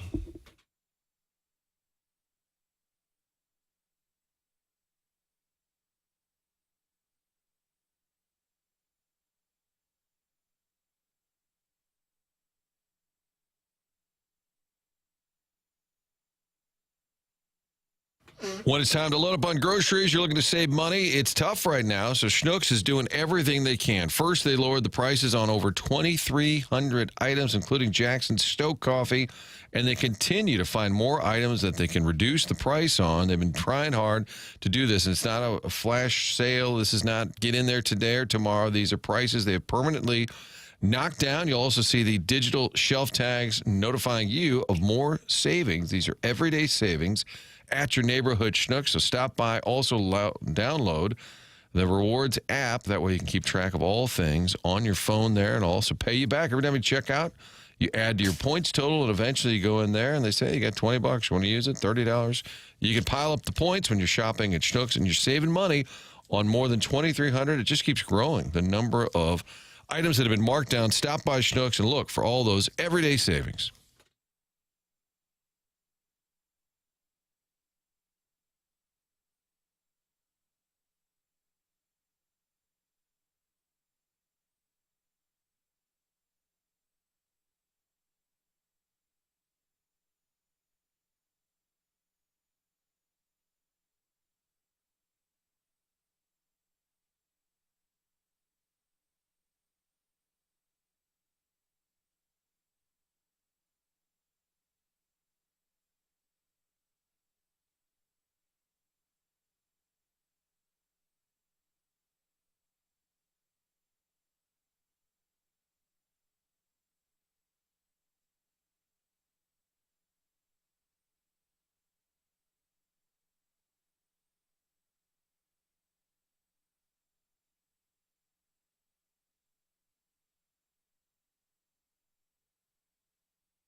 Is that Shabuzi? That's right, Doug.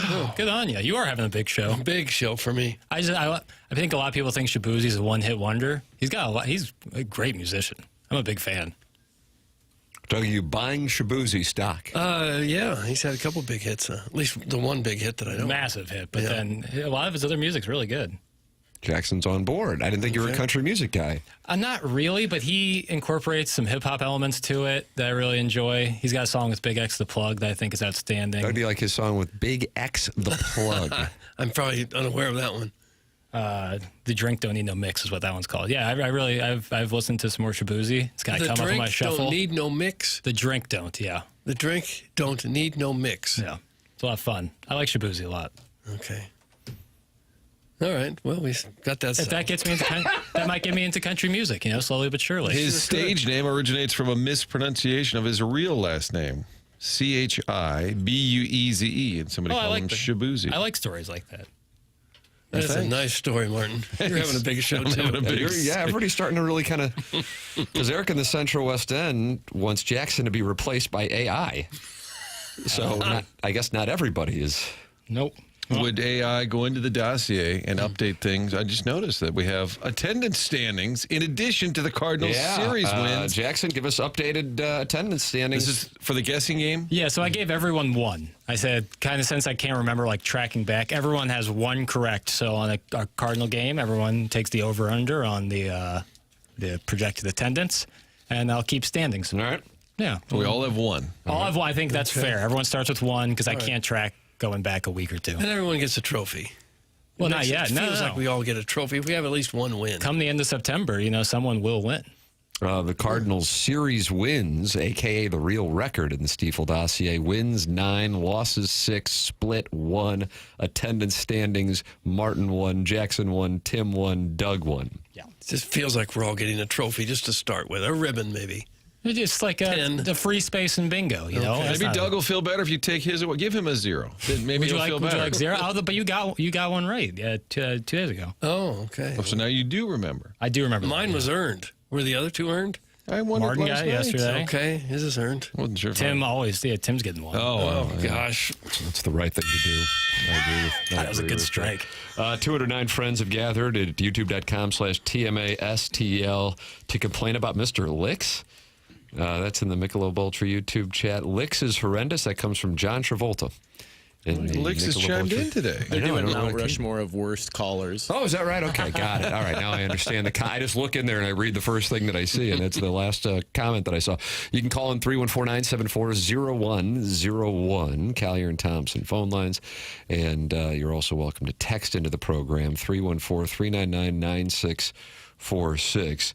Why does Jackson speak so much? He's the least knowledgeable and least interesting person on the show. I'd rather hear more KG. That's from the 314. Doug, everybody is taking it today, and nobody is safe on this program. In defense of Jackson, Jay Bennett, he is often referred to by us. What do you think, Jackson? How about that, Papers? So we often invite you into the conversation in your defense. That text was too silly to dignify with a response. Yeah. Now I got Nick, Tim. It's the Stiefel dossier, not the dossier from Rhett at Stiefel. Mike Francesa is off to a rough start with this Knicks Pacers series, Doug. What do we have here, little Jackie? Did he react to the late night? He did. He was on. He did go live after the game. Oh, he did? Where he mentioned several times that he was courtside. But so he was courtside and then he went and did a show? That's what, he was saying, I was right there. Yeah. So I guess he fired it up right after. God bless. Good on him. I wonder if he has a studio at the Garden. There might be something where he could have a setup like that. I'm not sure. Gabe does his post-game show where he's verbally assaulted by our audience from the Faroe Field press box. And the fire alarm went off during Vasquez. He was scrambling around some suite trying to figure out what's going on. The place was about to come down. This was him last week prior talking about what he thinks will happen in Game 1. They don't start the series now until Wednesday. Knicks get some rest. Indiana will probably be complaining because they have too much rest. They're going to have a lot of time off. That will probably make them vulnerable in game number 1. He's a horse's ass for doing that. Oh. Well, I'm not sure I understood what any of that was. I just like the way he says vulnerable. Vulnerable. Okay. But he was wrong. So that was his preview of the I was going to say that was in advance of the game. And then when he said he's a horse's ass, was that about last night and the choke? That was my Francesa sounder. That was from years ago. He said that. So it wasn't. I think he was either upset at Penn State head coach James Franklin for calling a timeout before kicking a field goal up by 50 points, or Patrick Reed for laying up with a 5-iron. And why that bothered him so much is beyond me, but he was very passionate about Patrick Reed's decision to lay up. Okay, but that was not audio of Francesa That was last Jackson night. weaving it in, and Jackson might owe the audience an apology, and I wouldn't mind seeing it on Twitter. Takes some Apologize time. for what? I And a good thought we drop? were going to hear from him reacting to the game. Oh, but no. But I said beforehand that this was him last week. I did say that. But didn't you say he also was bragging about sitting front row? Yeah, I don't have any audio from that. But you heard it. It was too much. There was too much there. There's too much. Okay. I kind of wanted to hear his take on what happened. I mean, raise your hand if you wanted to hear Francesa's take on the Knicks choking. So and then Tyrese, I think I see 3. KG, you got a hand? Okay. Good for you, KG. Maybe You're standing with the Producers form Alliance. a tertiary alliance. Tertiary alliance. I was in the process of in the cutting. next, I don't know, 3 hours? I was in the process of kind of. It's a 45-minute YouTube channel, so like pick out. It would take me whatever. Just slice it. Give it up. There's no answer I could give where it's like, oh, okay, that makes sense, Jackson. You're all good. It's like, no pale. Now he's mad. No, I'm not mad. With Replace Jackson! Oh, come on. Love. With AI. Whoa, that clip sucked, and here they come. Here they come. And I'm sorry for furthering it, but I genuinely would like to hear, and I feel like a 45-minute France that you just played from the beginning, and the first minute will be gold, and we just dump out. All right, I'll pull it up. But remember when this is played that Martin asked for it. I want that to be known. Okay. So if the alliance is falling apart. If this tanks, it's on me. Yeah. But has Francesa ever let you down? Ask the audience. They seem to be up in arms about the clip I just played of Mike Francesa. How about this? Here's some support from Marcia's burner, too. I'll throw hands with the 314. Jackson, along with everyone on the show, is great. Doug, that is a very off-brand text. Really? Got to get rid of him. Marcia's burner sending that in. We prefer to be ripped. All right, here you go. Well, all right, The Bet Mike Rivers. Francesa podcast, part of the Bet Rivers Network, and we come to you after Game 1 of the Eastern Conference Final as the metropolitan area of New York and Knick fans everywhere literally pick themselves up off the floor after one of the absolutely most devastating losses they will ever encounter. I was sitting courtside on May 7th, 1995, when Reggie Miller, May 7th, 95. who was, without question, one of the greatest clutch shooters in the history of the sport. He was uncanny. He wasn't the best player, but he was an incomparable late-game shooter. And I was there and watched that 8 points in 9 seconds to beat the Knicks in that game. I saw it in person. I still didn't believe it as I walked out of the building that day. And what I watched tonight might have been a fourth quarter performance of that caliber, of that on that level. Okay. All right. Bad audio, Martin. Come on, Martin. You got to be better than this. And then Chairman Kurt actually says, nice audio, Martin. And that's in the Michelob. The Tertiary Alliance just strengthened. Yeah, the Michelob Ultra YouTube chat. I enjoyed it because we got a little window into Mike there where it was all about him and the 95 game. No, it was still But it was worth reacting to last night. That was my bad. I thought he was saying he was there last night. Because I was wondering how he immediately then just Right. went and did his pod. I mean, I know that's realistic. I'd just be surprised if the Garden was like, oh, sure, you want to do your podcast from here? Even Although, if you're Francesa. That's the only thing that would be like, he's like God out there. But, yeah. My bad, Martin's bad, we're all bad.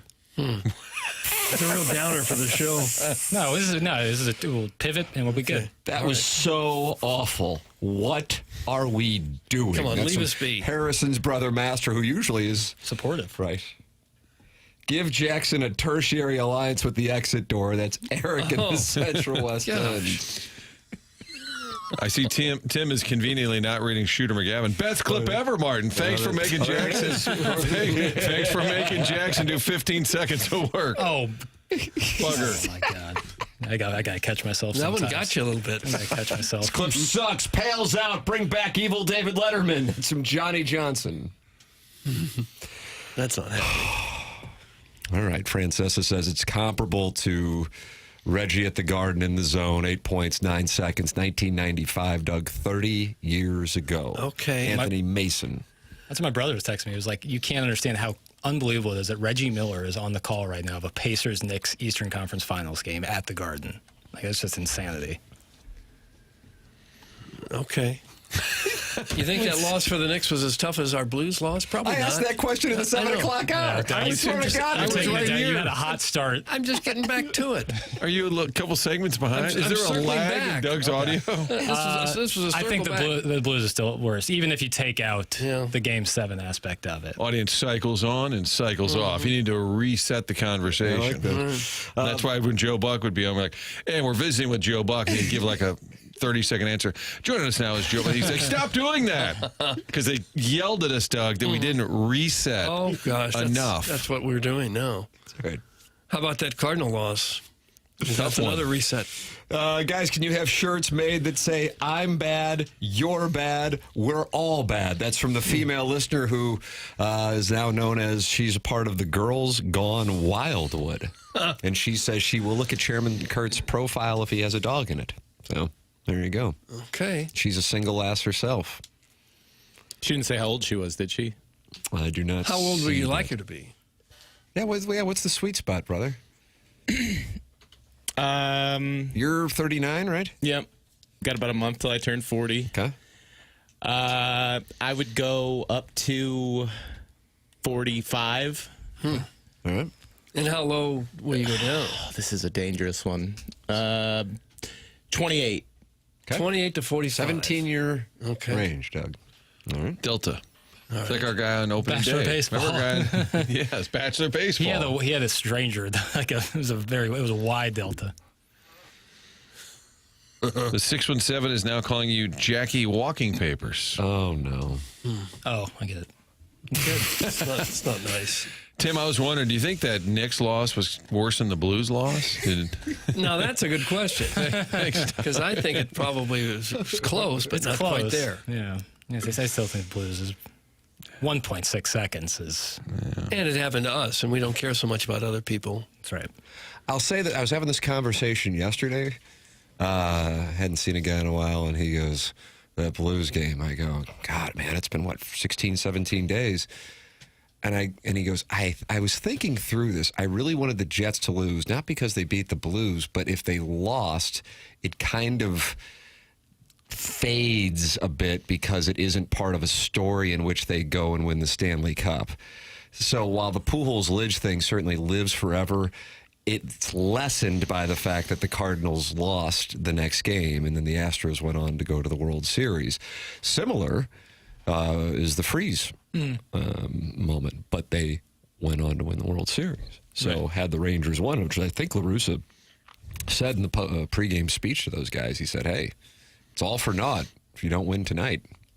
And they were able to deliver. But to the Astros' credit, they were able to bounce back following that thing, which at least I can't. Martin, you and I were doing the show together at that time. I know we went back to St. Louis thinking there's no way the Astros win a game. And it was Mark Mulder who got worked over by Roy Oswalt. Final game ever at the old Busch. We talked about it yesterday, though. I believe yesterday, the Carlton Fisk home run, and then come back and win in Game 7. You know, full circle right there. That game lived up to the cliche that your momentum is only as good as the next day's starting pitcher. I haven't heard that adage. Man, that's what it is. And it was proven that night. Yeah, for sure. Doug, same buddy who wears the Cardinals replica World Championship ring south of Manchester. His age range is 18 to 77, and he's hit the high water mark already. He's 48. It's from the Warson Woods Wacko. So he's been with a 77-year-old? Huh. Well, guess all we can do is doff our caps. Yeah. But that was when he was south of Manchester. Guess so. Jackson was supposed to change my name to Shohei Ohtani's accountant. This guy's not happy in the 617. I was supposed to. Clearly on you. Yeah. Well, you don't get to everything. Good luck, or good thing that June 1st is fast approaching. Yeah, it is. You'll change it then, or no? Just to spite him. No, I mean, one of the listeners. If I missed you, I apologize. But look at that. There's a lot of requests that come in. I'm not perfect. You can participate and name yourself in the Michelob Ultra YouTube chat. Dogtown Ties in there talking to Iggy. Who's talking to the Rich PP, who's talking to Big Blonde Dan, who's talking to John Travolta, and Jake and St. Jen, who you apologized to, Martin, for leaving at 10 o'clock? Yeah, I know it hurts Jake and his family, so I do apologize. Look at that. And I'm so upset about it, I'm going to take some time away. At 10 o'clock. Big Blonde Dan is involved in the YouTube and on the text line. He multitasking. Yeah, we have some multitaskers, and it's great. Hey, God bless the engagement. You're welcome to participate. So many different ways to do so. Email the morning after at InsideSTL.com for the design, air, heating, and cooling email of the day. And, of course, text in, call in, or participate in the YouTube chat. Doug, you'd like to tell us about Mark Milton, who's a wonderful, wonderful gentleman. Well, he is. He's not only a wonderful gentleman, he's the best tax attorney in the St. Louis or any other region. You have years of unfiled tax returns or tax liens, bank levies, wage garnishments keeping you up at night. Maybe you're even facing IRS criminal investigation. This is very serious stuff. You need somebody in your corner to protect you from the godforsaken tax man, and that guy is Mark Milton. Mark Milton at STLTaxLawyer.com provided a local and holistic approach to tax resolution. Mark started his legal career with the Department of Justice Tax Division in Washington, D.C., where he represented the IRS in tax cases around the country and even received the DOJ's Outstanding Trial Attorney Award. So this guy is among the best in the entire nation at what he does, and now he helps individuals and small businesses right here in St. Louis solve their tax problems. So if you have any kind of IRS issues at all, the guy to contact is Mark Milton at STLTaxLawyer.com today, and you'll be saying, no, I'm not guilty, I'm with Milty. Remember, the choice of a lawyer is an important decision and should not be based solely on advertisements. Iggy has challenged Donald Trump to a golf match, and he says that he would watch him so he cannot cheat. So a challenge has been issued to the president to play Ken Iggy Strode. Martin, would the Two Fox cover that? It'd be tough to get a photographer, but for that, would it be? Do we know where the match is being played? We think it's in town. Are we traveling? I have to get that approved. Yeah, I love this theater. Yeah. Ken versus Donald. I'm sure Trump will get right on that. He's not doing anything else right now. So it's Iggy's about an 18 handicap. I think the president is like in the 2 to 4 range. Is he really that good? That's his handicap. So scores reported. So that'd be a good little showdown. And yeah, if that's on the Two Fox, that'd be a big get for you. So color me interested. That's going on in the Michelob Ultra YouTube chat, youtube.com/TMASTL. The program's called The Morning After, and it airs on 101 ESPN.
This is Jackson with a Sports Center update. That's brought to you by Saliga Heating and Cooling. We had a hell of a game one last night in the Eastern Conference Finals as the Pacers come all the way back, down 14 points with 2.5 to play, and winning in overtime 138-135 behind a beautiful Tyrese Halliburton game-tying deep, too. That was our Sports Center update brought to you by Saliga Heating and Cooling, a Daikin heating and air conditioning dealer.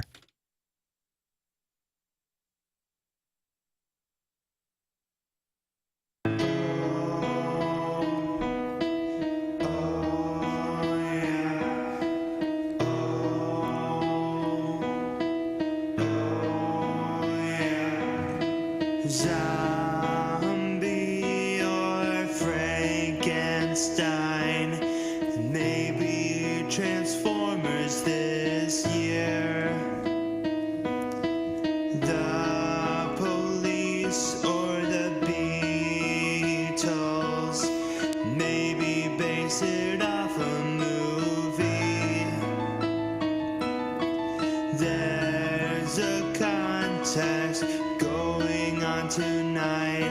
The best one wins the prize. Okay. All right. It's Halloween. It's time to scare the pants off your friends. It's Halloween. Doug, Acoustic Sessions. Welcome to this back here in the Fisher Window and Door Store 8 o'clock hour on TMA. And Jackson, another compliment for you. What a response. What a bounce back. Jackson has been working on his Saliga spots, and they are sounding great. That's from Big Tough. That's nice. That's nice. Thank you. And nice then going. The Jackson hit puberty during that Sports Center update. That's from Kwame Boyukas IV, who I believe, Martin, you put on your Mount Rushmore of worst texters. Irritants, maybe. Irritants. But that's fine. He actually asked earlier if we just get Coach Shirts back in here. It'd be fine. Little round table. Why, sure. I definitely don't like basketball, but I love when I can get a real deep two. Hard to come by. That's from the 314. Is that in reference to Jackson's Sports Center update and Tyrese? Yeah. I was thinking, I was going to say game tying 3, but of course was not. So I had to say deep 2, you know. Does this guy only play the same 5 songs? This sucks. That's from Gooner Reloaded. Gosh. No, I actually play a wide variety, and my brain is like on a treadmill trying to figure out what song to play next, so it's quite difficult. We have 12 segments a show. It's hard. But no, I don't like that text at all, actually. I haven't heard Glowworm in quite some time. Oh, good call. I can add that to if you would. Yeah, for sure. Brendan Donovan saying in Katie Woo's article this morning, when you look at the lineup, there are so many different ways we can beat someone. We can run, we can make contact, we can take our walks, and we got some thump in there. You have guys that are not giving in. Victor Scott said, everybody's extremely confident in their abilities and what they bring to the table. Some days we don't put it all together, and that's okay, but most days we will. It's just a matter of everybody clicking on all cylinders and starting to string together more wins. So the Cardinals, at this point in the season, I would imagine most people would say, are doing better than they would have anticipated, even though now they've lost 3 of 4 games. They are 27-23, 50 games into the season, Doug. And therefore, would you like me to give you a at this pace? Mark McGuire liked when people would tell him at this pace. He would even say it in this mocking, at this pace. He would spit it back at the reporters in a very mocking tone because it often came up. Hey, Mark, I don't know if you're aware, but at this pace, at this pace. I wish I had the audio clip of that. It was great. So condescending. I witnessed it. It was outstanding. For the record, they are on track to win 87.48 games. Okay. So, Doug, the over-under, 87.5 wins for the St. Louis Cardinals at this point in the season. That's the pace. At this pace, Martin, where would you go? That sounds like about the right pace to me. Pestis and Festus said they'd win 90 to 95 games. I'm not sure they're going to get there. Although, if they continue to get the starting pitching like they've had, they can get to 90. I would say more likely is about 86. Oh, you're going under. Wow. I might Have fun go with your rights 86. holder gig. Okay. All right, then I'll go 86.1. Oh, will you son of a sack ass? I'm going to say 87. You think 87? Boy, you really are. Your price is riding Doug on it. Yeah, I think I'll go 87. I'll say this. I don't think the things that you hear the guys on the team, and for that matter, Ali Marmol, the manager as well, I don't think it's smoke. I think they really believe that they are a good team. And along those lines, it takes me back to when Robert Thomas would be on with us. And even though record-wise, it wouldn't necessarily indicate that the Blues were a really good team, they believed they were a really good team, and who knows better than the guy, because they know when they're not, and they know when they are. So that's something that I have to factor in. The starting pitching strikes me as something that just inevitably has got to drop off. I suppose you could make a case that the offense could either stick around or improve, or as Brendan Donovan said in that quote in Katie Wu's article in The Athletic, could improve because they have so many different ways to beat you. So therefore, I would short the starting pitching, whereas I would say the lineup could hold serve and or improve. With that said, Doug, 87.5 wins strikes me as a little high, and I also would go on the under on 87.5. I got to be honest. I'm kind of surprised we're all going under. Well, that is not the brand. Can I change my prediction? Jackson, you're in charge here. I don't know. Doug can do what he likes. Okay. Thank you. There you go. Since Martin said 87, I'm going to go 88 now. Oh, wow. That takes you over. That takes you over. Takes me over. You've said enough to get your rights holder merit badge. That's what I was hoping to get. It's the one I didn't have yet. So I think there's a chance that they can just get hot and maybe put together that many wins. Really? And it gives me a better chance to win this whole thing. I got the Cardinal win total over at 76.5 wins. Is that a lock? Yeah, that's what it was before the season, Boozy. And I was on the over. I wasn't passionately on the over. My passionate over was the White Sox at, I think it's like 53. It was either 52.5 or 53.5. And that's going to be a battle all the way to the finish, I think. But 76.5 wins, I would feel real good if I had the over on 76.5 wins and a nice size bet on that. Tim, were you on the over of the Dodgers win total as well? Yes. Yeah. What was that, one? And they are on pace to win 101 games. I think it was... Which is a little off, right? I think it was 105, Okay. 105.5. Yeah. They've had a lot of injuries. But the starting pitchers who haven't gotten hurt have not really performed particularly well. You're right. They have had a lot of injuries. I kind of wonder if baseball will get to a point, certainly like the Vegas Golden Knights get accused of doing this, and the NBA players just do it, where they kind of go, all right, we'll be fine. We'll just kind of schedule things, and guys will take some IL stops, and we'll make sure we're ready for October, when at that point now you got a month of baseball as opposed to 2 or 3 series. I do wonder about... Wouldn't be a bad plan. That's what I'm saying. Yeah. Load management. Load management. Do you think load management's going on? Especially for a team of that caliber? Like winning 110 games doesn't do them any good. I think with pitching it does. I think position players got to handle the day-to-day, but like with pitching, yeah, especially come September, I think it'd be kind of silly not to. I mean, you don't want to break guys' routine and get them out of sorts, but if you can have guys well-rested going to the playoffs, why wouldn't you? Just to what? So some cheap pop fan doesn't be like, I came here and I spent $30 on this ticket. Wow. Anti-fan. I want to see Bobby Miller. Anti-caddy. Anti-porridge. Well, would you rather see, Bobby Miller pitch in September or another World Series trophy? What are we doing? And they might be, the Dodgers would be a team that would probably look at all those scenarios and kind of map it out that way. Let's say, like, if the league's going to make it... They're on pace for a 101, and it's like, God, what's wrong with the Dodgers? Right. Son of a sack ass. Doug, I LOL'd so hard I almost dropped a dumbbell on my toe. Laughing emojis. That's from Sharon in Clayton, who's letting us know she's working out. All right. Well, I don't want to see her we get get hurt. it. You work out, guy. What percentage of our listening audience do you think works out regularly? 2 or 3%? Let me go into the tank on this. Okay. Rakes, what do we call one? Works out regularly. 3 times a week. Is that fair? At least, yeah. Okay. I'm going to say 16.5%. I feel really nice about that number, too. Sounds like you've met a lot of these fellas. That's why that seems so high. I think that's a good number. Maybe a little higher. A little higher. I'd go under. I'd say 25%. Maybe I'll go 30. Yeah, okay. Usually when I encounter a listener in the wild, they're at Waffle House. They're not at the gym. And you're at Waffle House, Doug? Just to see the listeners. Okay. By dumbbell, Sharon means a Yeti full of rosé. Thanks. That's from Big Tough. Oh, yeah. Summer water. Summer water. Is that what it's called? Summer water. Let's see. OMG, we know you work out and you're a supermodel. That's Sharon's Ledoux pool boy. And I guess they're in some kind of litigation over his termination as her pool boy. And he's just very frustrated and he's sending in these shots. Well, maybe he doesn't skim the pool very well. Look at me, I work out. Okay, Charlie.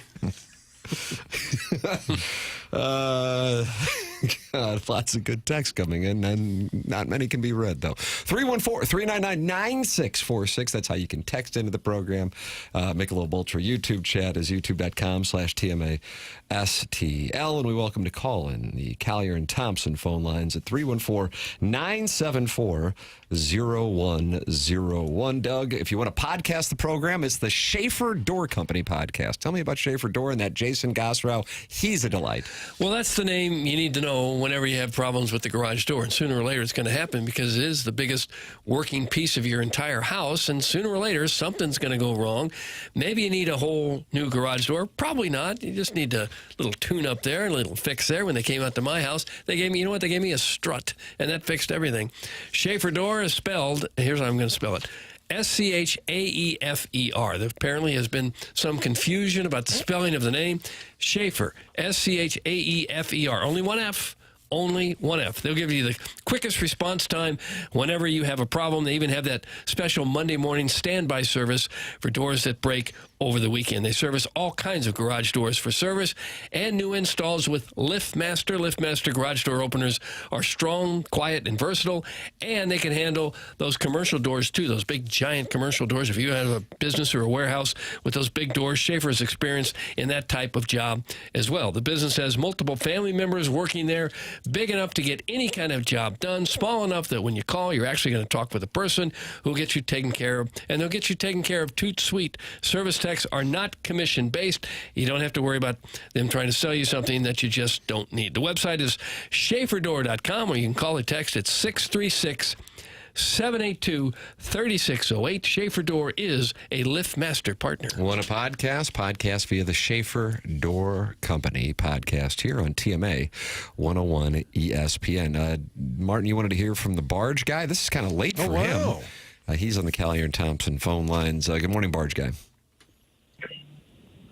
Hello, Bargy. Good morning, guys. How are you? I'm doing great. How are you? Oh, just fine. You on the barge today, or are you home?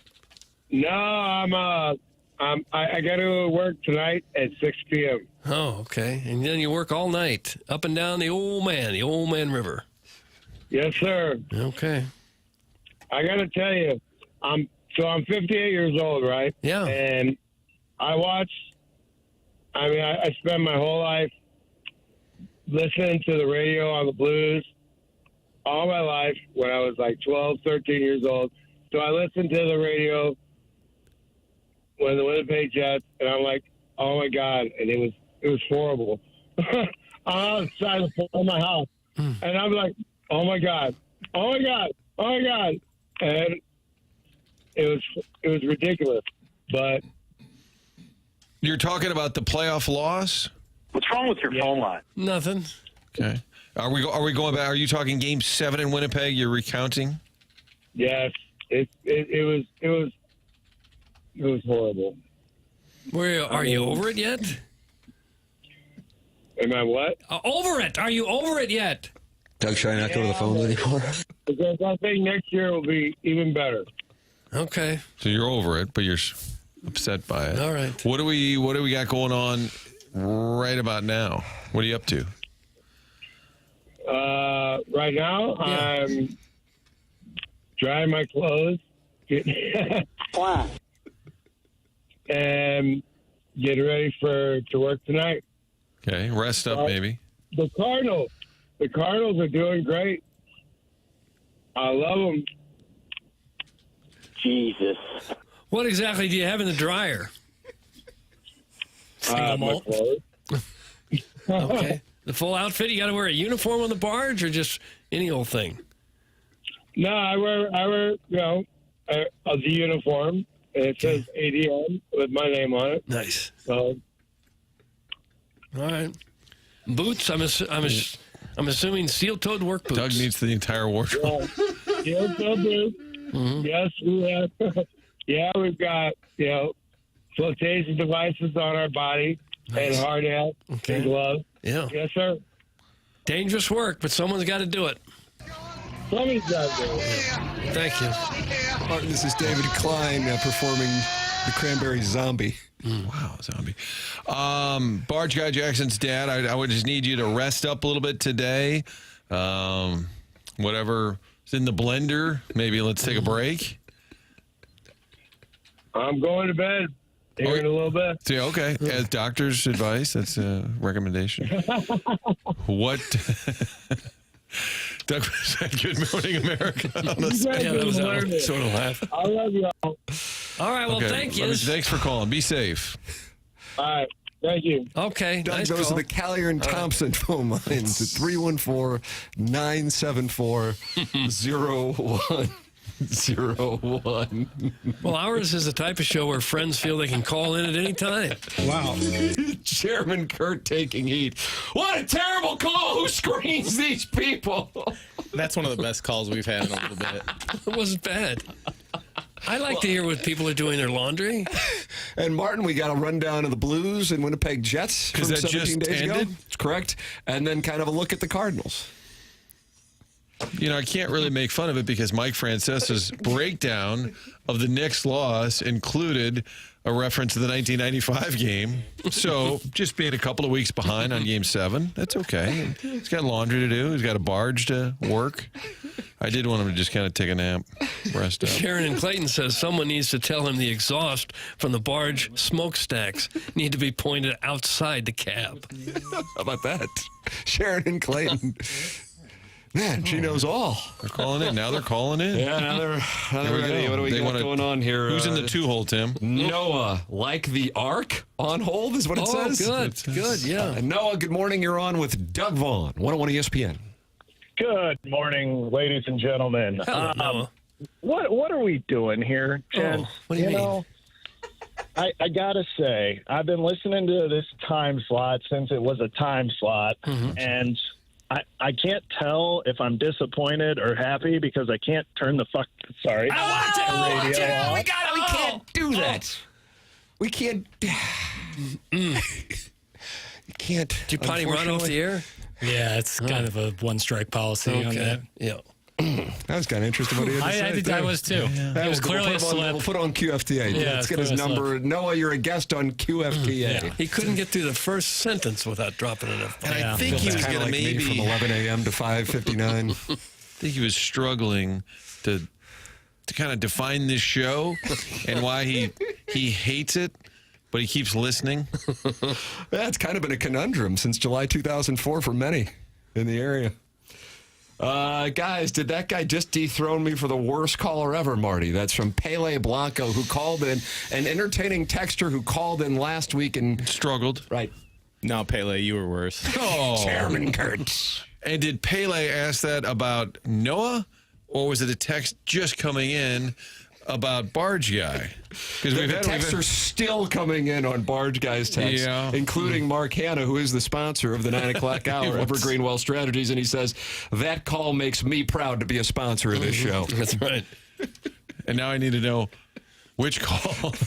guy who drops F-bomb while trying to break down the quality of the programming, or Barge Guy who is clearly intoxicated while doing laundry, which, be careful. See, Jackson's now ranking the percentage of danger in parentheses. Eric on hold, but it's ranked 58% dangerous. Well, game theory dictates then, Doug, if it's likely that we're going to lose, then we can't play the hand. And that's just unfortunate. Maybe he can also join us on the Tim McKernan Show podcast where you can say whatever the hell you want, profanity included. Noah was going to rip us for having a bad show and couldn't get through one sentence without getting himself thrown off the air. It's tough. Well, he said he can't tell if he's unhappy with the caliber of the program. And then he unfortunately used a word that we cannot use on terrestrial radio. You say he can't turn the dial. Yeah. That's a W. But I would like to hear reasoning. Maybe call in during the break, Noah. So nah. Once Maybe his phone's it's broken? one strike. It's well, I'm not saying on the air. Oh, and talk with him? Yeah. Yeah. You can email in, maybe, and in that way, if there is profanity, we can filter that. The morning after at InsideSTL.com. Mark Hanna, who's very proud to be a sponsor of the program, sponsor of the 9 o'clock Never hour. more proud. It is TMA, presented by Brown & Crouppen, 101 ESPN.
There you go, Doug. Thank you.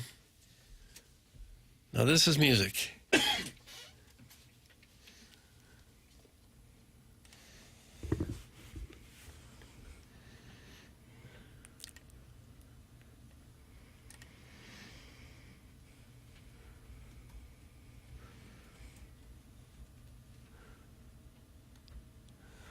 Some muted trumpets are nice. Martin, not that Doug's ever in a dark place, but if he ever is, you put this on, and he's jovial as the day is long. Don't you like this? Was this 1943, Tim, or was this 42? Boy, I would think it's in the 50s. I think. Nice licorice stick. It's the Marquette Evergreen Wealth Strategies 9 o'clock hour here on TMA. Big hour for the phone lines. Big hour for the phone lines. Collier and Thompson, sponsor of those phone lines, 314-974-0101. And Darren wants to talk about the Cardinals. Doug, you taking Cardinal calls this morning? Absolutely, All right, sure. Darren, Keep it clean. You're on with Jackson Burkett. Hey, guys. How are we doing? No, we're fine, Darren. Wonderful. That's wonderful. Glad to hear it. So I think the Cardinals are in kind of a tough spot here because I think Mo doesn't care about appeasing the fans. That's pretty obvious. But the DeWitts do, right? Like, they have to keep the fans happy. So if they're competing towards the end of this thing, you can't go out and get pieces and trade away the future, right? Like, what do you do? Well, we don't know. We don't know. No, I think what pieces would you be willing to part? I think the number one question is your closer. Darren, what would you do with Ryan Helsley if there's a nice package being offered in the next month? That's where the questions start and stop, I think, because once you make that decision, then you kind of determine your path. So that's a fair question. What would you do in that spot, Darren? If I could, since the Phillies are out a closer, if I could get Andrew Painter for Ryan Helsley, I think that's a deal I make. Yeah, and I think they'd lose their minds in Philadelphia if they traded him for Helsley. I'd be really surprised. I don't feel like closers get that kind of return in this era of baseball. But, man, if they could make that move, I realize plenty of people in St. Louis would be pissed off, but I would love that move. So I'm with you there, Darren. Absolutely. And then, with Nolan Arenado, what do you do with him? Do you trade him? I mean, Gorman doesn't look great. Does he need playing time? There's so many questions when it comes to the everyday lineup of this team, too, moving forward. It's crazy. I'm not sure you're going to be able to move Arenado now. He comes with such a big paycheck, and that'd be the only reason the Cardinals really want to trade him is to get rid of the paycheck. And he's not performing well enough that any of the contending teams are going to want to trade you much for him for a guy that's maybe not a difference maker anymore. Yeah. Darren, I think this is a great call, but the text line wants you to get the buzzer. But Jackson, I asked for an addition. Would you mind, Darren, if instead of the buzzer you got the Elliot Davis ringtone?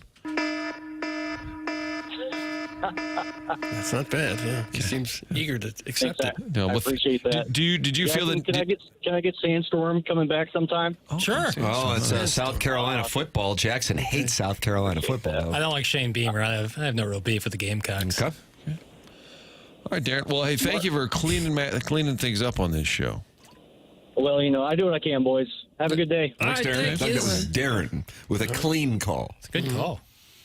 And he was getting bleached. He just did nothing wrong. Absolutely nothing wrong. I always like trade proposal calls. Yeah, I think they're going to have Arenado for the whole season. Just my hunch. Yeah. Because who's going to take it on? Yeah. Right. And I think they'll largely stand pat because they are kind of in that middle. He's right. DeWitts want to please the fans.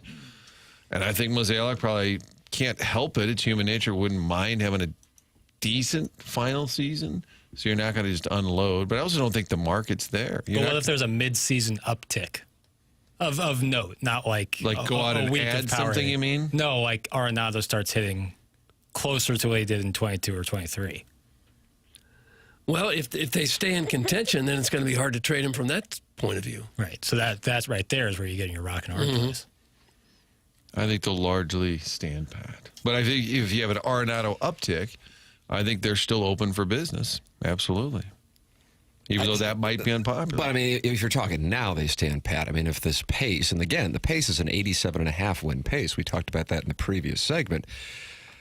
If you're at an 87.5 win pace, I would imagine that gets you into the playoffs. I feel pretty confident with that. I mean, you're not necessarily winning the Central, although I guess you could. But you're most likely in the playoffs if they keep that pace up. And we all were on the under. My thought process is it's going to be difficult to keep up that pace because I just don't see the starting pitching staying at the level that it's been. But if it does, what a windfall that would be. And then you would sit there and go, okay, well, now you got to look at it differently. When the time rolls around, let me put it this way. I'd be surprised if Ryan Helsley's a Cardinal in August. That's as direct as I can be. If I could bet that, I would bet he's not a Cardinal in August. Would you bet that? Do you agree with my wager? I'm going to say he is. Wow. Yeah, I'm going to say they stay within striking distance the whole season and pretty much keep with the group they got. Should I start a predictionary? Yeah, absolutely. Right. Predictionary getting fired up. It's been a minute since that balloon party we did. I feel, what was the thing I lost a few $100s to listeners on? I can't. Oh, Nolan Arenado being a Cardinal. Mm-hmm. Yeah, I'd make that play again 100 times out of 100. Yeah, Helsley not being a Cardinal. This is more the Arenado one was based on some information. This one is speculative, so you got better chance to win here, even though the Arenado one won. So we'll call it post deadline. Yeah. All right. Tim, yes. Doug, no. Or Tim, no. Doug and Martin, yes. That Helsley is a Cardinal in August, right. Post deadline. Yeah, I feel pretty good about that.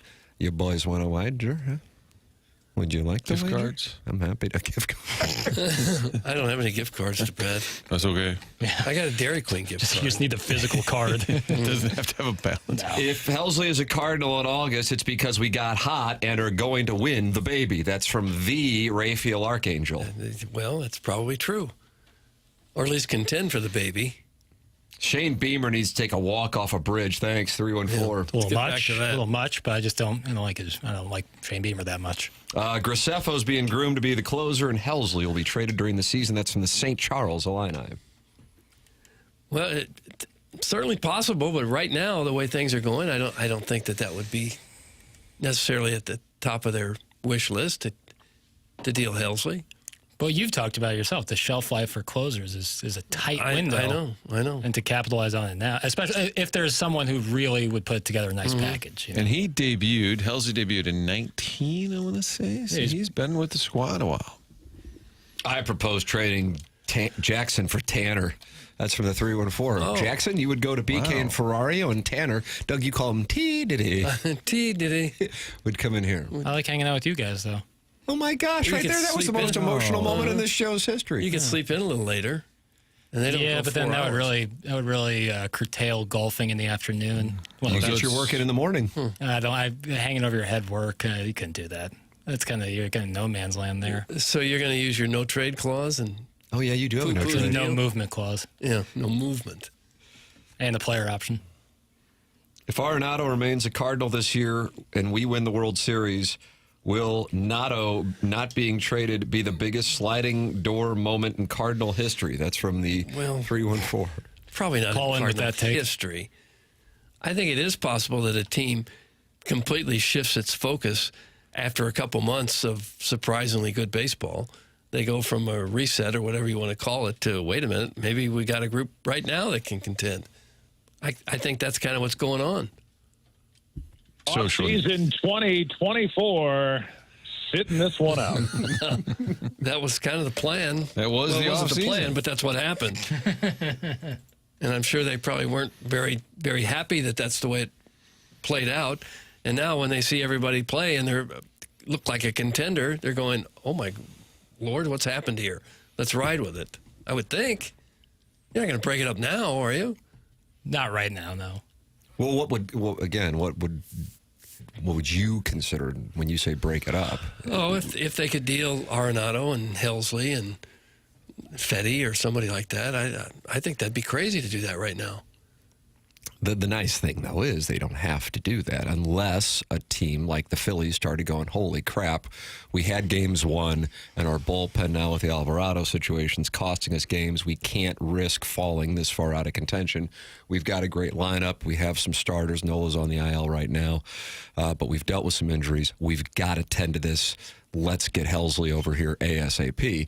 The good news for the Cardinals is, barring a big surprise, they're not going to have to make a decision for a little while, so they'll get some more information on it. I'm not sure how desperate the Phillies are. They got the best record in the league. Well, they're going going 6 in a row. They're going through a nice tour of consecutive series with the Pirates, Rockies, and Athletics. That'll help any hungry man.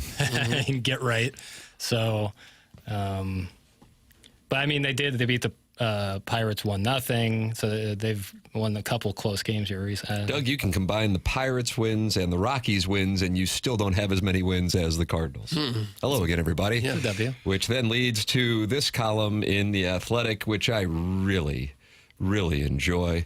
Andy McCullough. Which MLB teams are actually trying? Just coming out, as a matter of fact, here within the last 24 hours. In the eyes of Major League Baseball executives, money alone cannot guarantee you the World Series. To capture a title requires execution, determination, and perhaps most of all, good fortune. The baseball postseason can be a crapshoot, especially in its recently expanded format. What money does provide, executives on both sides of MLB's payroll divide will tell you, is more opportunities to win it all. If October is a lottery, spending helps produce more tickets. The correlation between spending and winning is obvious. A team with a top 10 payroll has won 5 of the past 6 championships. The outcome last October made the sports disparity appear even starker. The most recent World Series pitted the team with the sport's largest competitive balanced tax payroll, the Dodgers, against the team ranked 3rd on the list, the Yankees. And the second-place team, the Mets, lost to the Dodgers in the NLCS. So then that gets us to the teams that are actually trying, and there is a large gap. Doug, there is a graph that they have laid out in this article by Andy McCullough in The Athletic, and they name the teams that are trying, the teams that are overachievers, the teams that are stuck in the middle, and then the teams that are in the basement. And then they have winning percentage and payroll on the, do you mind if I say X and Y axis? I don't care for it, no. Which teams would you, 1, 2, 3, 4, 5, 6, 7, are considered not to be trying? And amazingly, their winning percentage reflects that. No. Name the 7 teams that the Athletics research says are actually not trying. Well, I don't like his phrase trying. Maybe not very good at it or don't have the money to contend. I think they're all trying. I think everybody tries. I don't think anybody goes in and saying, we don't care. I don't think they do. I don't think the Pirates aren't doing a real good job of carrying and executing over the last 2 decades. They don't have the money. They don't have the money to keep the good players. Well, they make money at the end of the year because they get subsidized by the league. I think they've got guys trying who just aren't very good. I think the players. Okay, the players are trying, but I think there's a difference. The players on the field, of course, are trying. But is the organization really trying? Well, I don't think the general manager shows up for work and says, I don't care what happens. No, but the only person... my job, I don't care. Why does the manager sound like Sam Elliott? Well, because that's who they hired. Got it, like a mustache like his. Clip that off. But the only person... Get sidetracked. Rockies, White Sox, Marlins, A's. Yes, I got to tell you, for the record, by the way, the graph is reflected as an average year-end competitive balance tax payroll and aggregate regular season winning percentage for each MLB team with the 2022 through 2025 seasons. So it's not just reflective of the essentially first 50 games of the 2025 season. Because Baltimore is a last-place team this year, and they're certainly trying. So Baltimore is in the category, they had 4 different categories: powerhouses, overachievers, the middle, and the basement. They're in the Baltimore middle. Is in the overachievers because you got to factor back the previous years. Oh, I'm sorry, yes. That's the reason why. And they had all those young draft picks, and a lot of them came to fruition. But they still just haven't really been effective in tending to the pitching. This year, it's a mess. Would the Reds be not trying? The Reds are in the middle. Yeah, Doug, you were rattling off all the teams that are not trying. dubbed the basement. So for the record, Martin, you were right. But it was the A's, Pirates, Marlins, Royals, Natitude, Nationals, and the White Sox, and the Rockies. So the Royals were in the not trying? Yes. Because last year they added on the Royals are 5 games over 500. The Royals had I think the Royals model, which kind of odd, because if you looked at the last, going back to 85, minus a handful of years, it's been a disaster over there. But what they were able to do would be, I think the Cardinals would love to be able to replicate within the realm of reality in the current MLB economic structure, and that is have players come up in the system and then where you have some holes, plug those in the free agent market, but you're not going to be able to plug them with whomever you would want to use as an example of a monster contract, the most recent being Juan Soto or Shohei Ohtani. That isn't going to happen. But they were able to go out and in 2024 get Waka and Seth Lugo, and that really helped boost them. But they had a lot of homegrown guys, the most obvious one being Bobby Witt. By the way, the Angels are in their own category, and they're the only ones in the category. They try, but they're bad. Yes, that's correct. Is that what it is? That's correct. Their payroll is up there, but their winning percentage is down there with the teams that are not trying. The middle would be the Cardinals, the Reds, the Tigers, the Twins, the Diamondbacks, the Giants, the Cubs, the Red Sox, and the Rangers, and the Blue Jays. So in those cases of the Cubs, Giants, Red Sox, and Blue Jays, they have spent, but their winning percentage puts them in the same category of the range of the Cardinals, Diamondbacks, Twins, Tigers, and Reds. The overachievers, Jackson, I'm going to turn to you for the overachievers. 1, 2, 3, 4, 5 would be considered overachievers. So these are teams that didn't spend, but have had success in the seasons of 2022, 2025. 5 teams. Go. Braves. No. Tampa Bay. Correct. Martin, why don't you just take it and run with it? You're having a big segment. Doug had a big 8 o'clock hour. This is your 9 o'clock hour. Cleveland. That's correct. This is like I took one 15-foot jumper and got pulled. That's exactly right. It's the Norm Stewart era out here. I schooled you. Now you're back in there. Keon Dooling, get back out there. Yeah, it's your time. Go ahead. He didn't do the job. It wasn't anything I did wrong. He didn't do the job. That's right. All right, I heard Angels and had to. Tampa Bay and Cleveland. Tampa Bay and Cleveland, 3 other teams. I already gave you the Orioles, so I got Twins? that. Twins are not one of them. They're in the upper echelon of the middle, though. You know what's really messed up is I was looking at this exact graph about 3 minutes ago. Oh, and I can't remember Would one Milwaukee team. be? Milwaukee, and now you got one more. I don't think you're going to get it. It might Arizona? surprise you. No, Arizona was already listed in the middle. Is it a surprise be like a Houston or somebody that's good, but Houston is in the powerhouses with the Braves, Seattle, maybe? Phillies. Seattle, nicely done. Tip of the cap. Okay. The powerhouses, again, these are the franchises that are both spending and winning. That would be the Astros, the Braves, the Padres, the Phillies, the Yankees, Dodgers, and Mets. So that is how they break it down.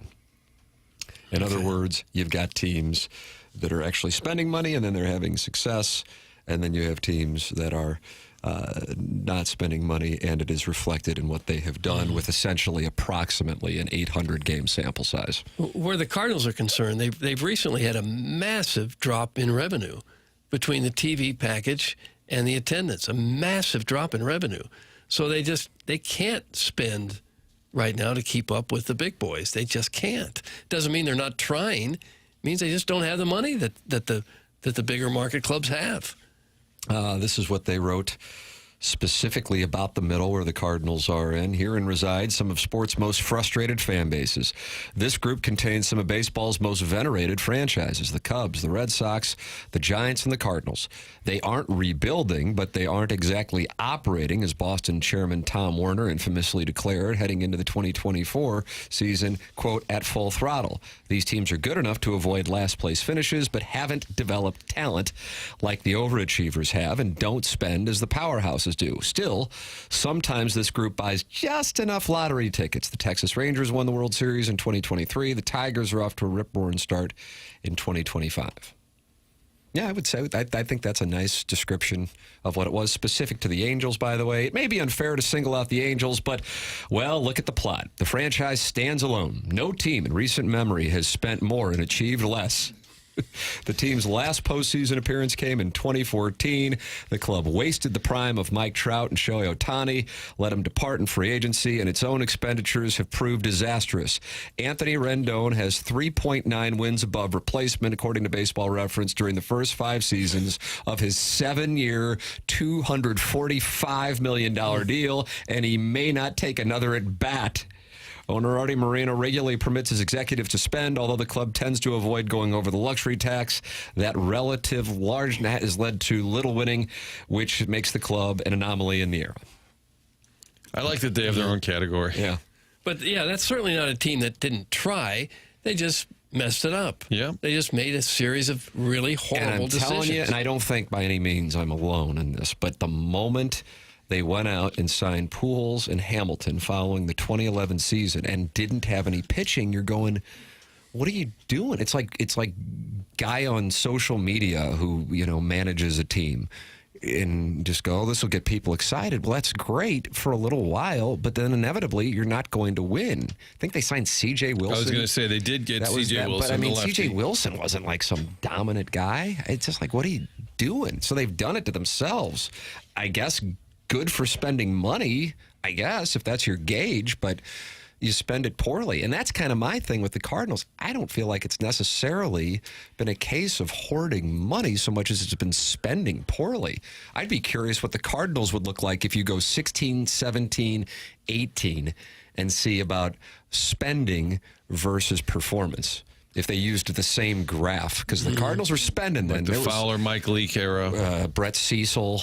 You had some, I don't know if Miller would fall into that category at the time. The Matt Carpenter extension was weird. That's exactly right. The Cardinals were lighting money on fire. They were doing their Angels tribute band then. Your thoughts are welcome. 314-399-9646. You can talk it over in the Michelob Ultra YouTube chat. The program is called TMA. It's presented by Brown & Crouppen on 101 ESPN.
this Mills Brothers? It's your This is starting not the Mills Brothers. Your starting center fielder. Who was last seen laying like a cadaver? Front of the plate. I tell you, we had more trade proposals. Nice. I'd like to trade Martin for Joey Vitale. Wow. Oh. I don't. We're doing sports talk radio trades. That's from Who's Your Daddy. I'd like to trade Martin for Joey Vitale. I think you're asking a lot there. I think that's a little lopsided deal getting Vitale in here. Mr. Siders, shockingly, trade Martin and Jackson. Oh, package deal. For Jamie or Marshy. So I guess it's a 2-for-1. Okay. So you got to do afternoons. Jamie How or would that work Marshy? for the two, Fox? Probably problematic. Hey, whatever it takes for journalism. Whatever it takes to please Siders. That's what I say every day. Agreed. We'll take your trade proposals. Send your trade proposals in 314-399-9646. Then you got the Michelob Ultra YouTube chat. That's youtube.com/TMASTL. And that's where you can get involved on the program. Jackson has fun with audio, and I did not hear this. Charles Barkley? What do we got going on here?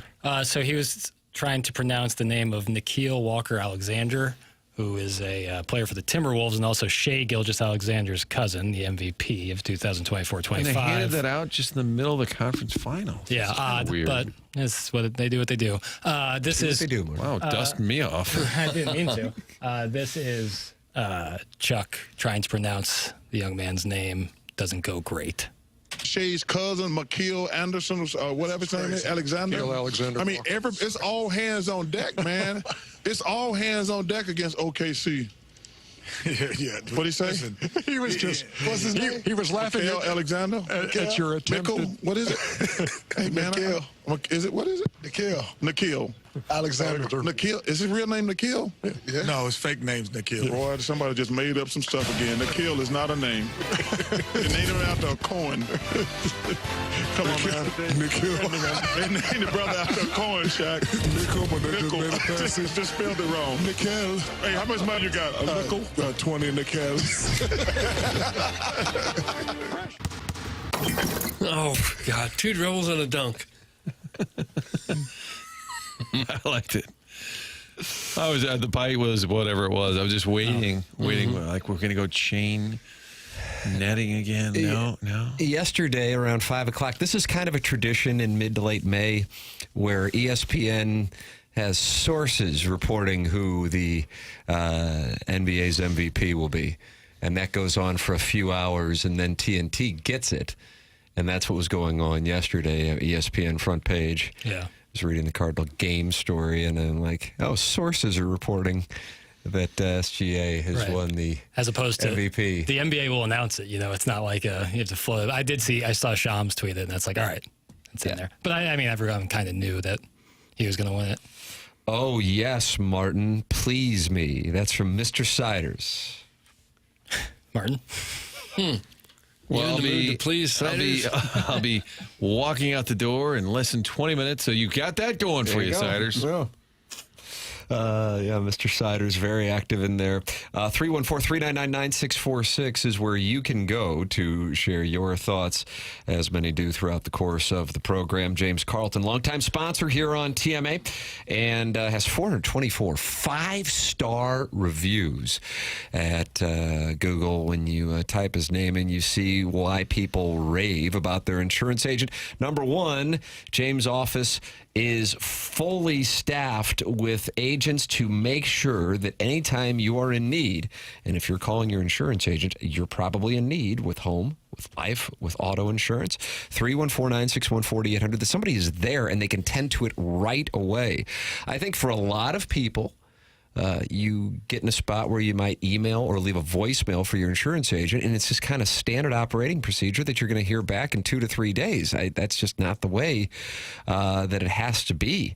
You want an answer right away? You can get an answer right away. You call there right now, you're going to get the answer right away, 314-961-4800. And because of that staff, they're able to be proactive with their clients to find ways to save them money. So many TMA listeners over the years have made the switch to James Carlton. Carlton. They go, I didn't realize how much they could save me. So that one phone call to James Carlton can save you so much money. Why not do it? You have nothing to lose. If you don't like it, fine. Stay with who you got.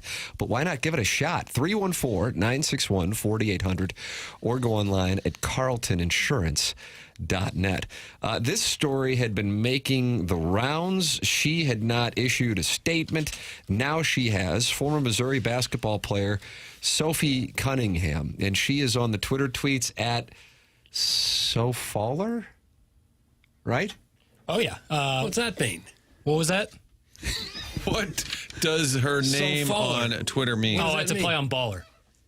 So she's a baller named Sophie, so she's SoFaller. SoFaller. I thought you were answering Doug's question, but then you immediately turned with a, what's that? Oh, I thought you turned to him to answer. That's correct. The end of the 9 o'clock hour can get spacey. Oh, is that right? Oh. Is that when it wears off? Yeah, but sometimes it gets a second wind. A little bump in the break. Allegations were out there in this lawsuit that she had an affair with, I don't believe the owner, but the CEO. I thought it was the CEO. Of the Suns. That's what, being alleged. And that's the reason she was traded to Indiana. And Sophie Cunningham, former Missouri star, I think she just was put into the Missouri Hall of Fame, if I'm not mistaken, issued this statement yesterday. I am deeply saddened by the recent false accusations made against me by Gene Traylor, someone I do not know and have never met.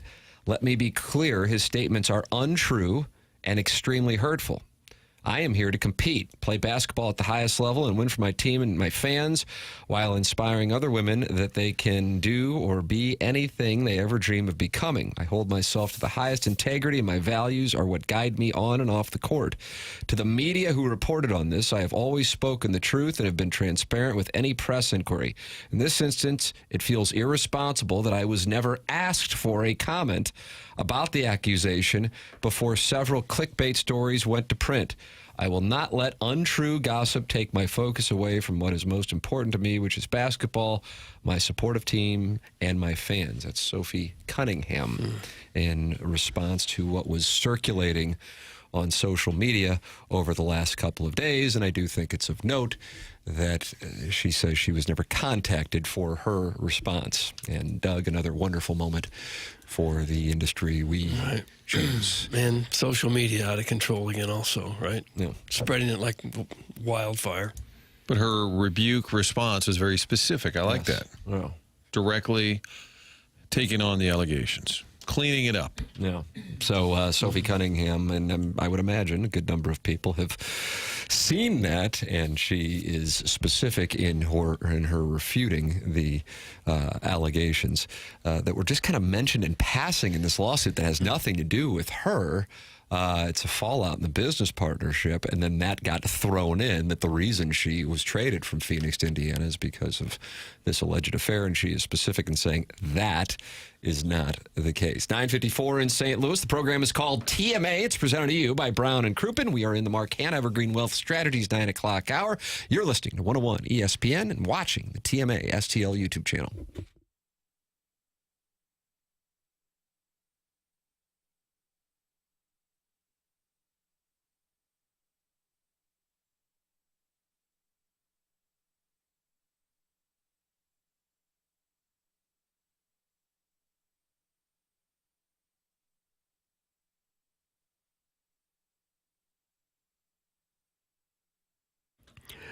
TMA is brought to you by St. Louis-based Stifel, a leading wealth management and investment banking firm. Stifel is the firm where success meets success and has been since 1890 with financial advisors in 12 offices across the region.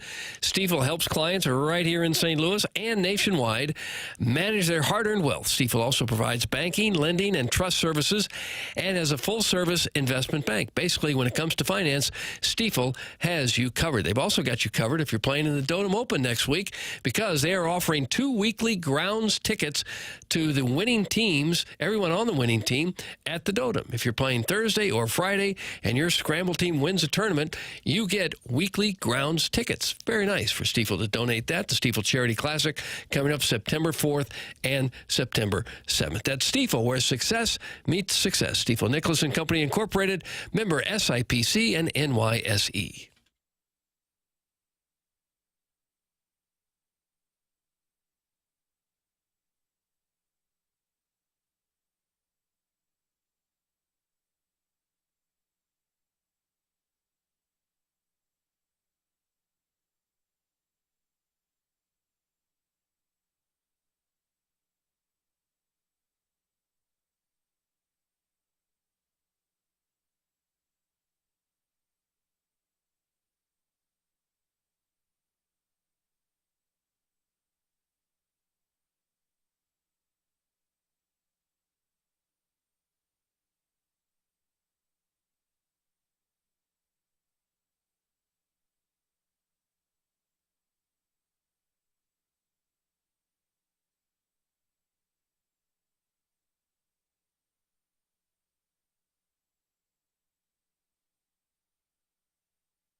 This is Jackson with a Sports Center update. That's driven by Johnny Londoff Chevrolet and Johnny Londoff Autoplex. Stanley Cup playoffs last evening. The Stars defeat the Oilers 6-3 with 5 unanswered third-period goals. If you're looking to watch or listen to more hockey action this evening, Hurricanes-Panthers, Game 2, right here on 101 ESPN. Pregame starting at 6:30. Puck drops at 7. That was another Sports Center update. Driven by Johnny Londoff Chevrolet and Johnny Londoff Autoplex. See them at Londoff.com. Chevy, together we drive. Are you kidding me?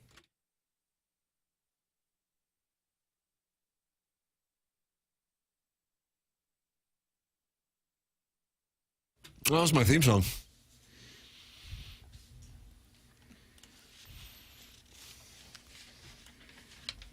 Does this make you think of me, Doug? It really does. Seriously? Yeah. Every time I hear it, I think of you. Nice. I like that. Tim, you wanted UFL ratings?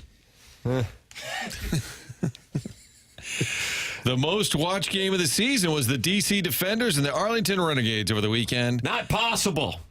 1.2 million in the second half alone. It peaked at 1.3 million, averaged 973,000. I only bring that up because I'm always grooming you guys. Yes, you are. Jackson is with his Lee's Chicken because Battlehawks fans want to, will the league survive? And I think the key is always going to be about the TV money. I see the UFL has approved a new collective bargaining agreement with the Players Association through next year. Through 2026. So I think the sounds like ratings. they got one more year, I think because the ratings are pretty good there, I think you'll have more chicken next year, Jackson. There you go. And that will conclude the UFL ratings update. Doug, now you know your UFL.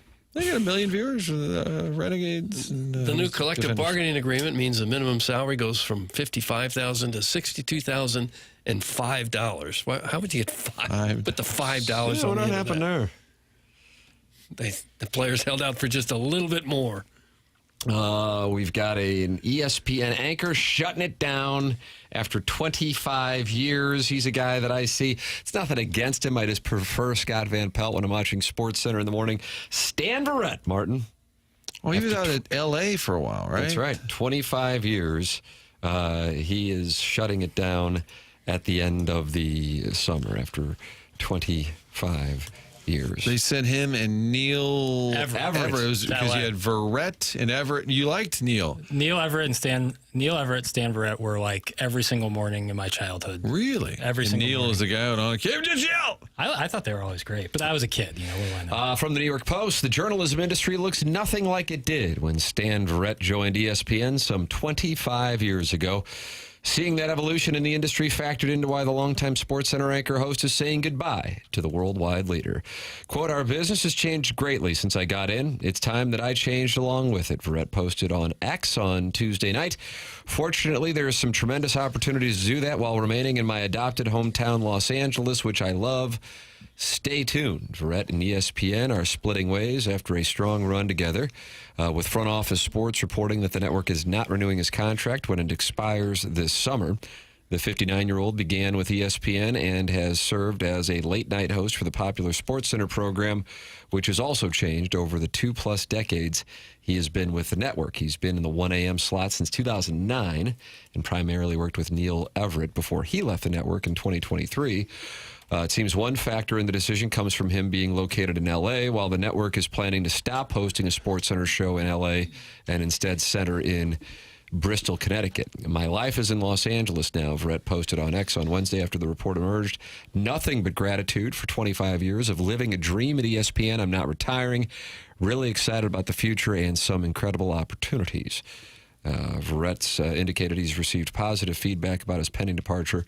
"I'm overwhelmed by all of your comments. It's really touching. Working in a studio doesn't allow for interaction with viewers, but I'm flattered to know so many of you tuned in and enjoyed my work. It's why I did it. Sincerely, thank you all." So there you go. Stan Verrett, 25 years. That's a nice long run at the network level. You better believe it. And he's probably got a good job lined up somewhere in an LA station, or a lot of things to do out there.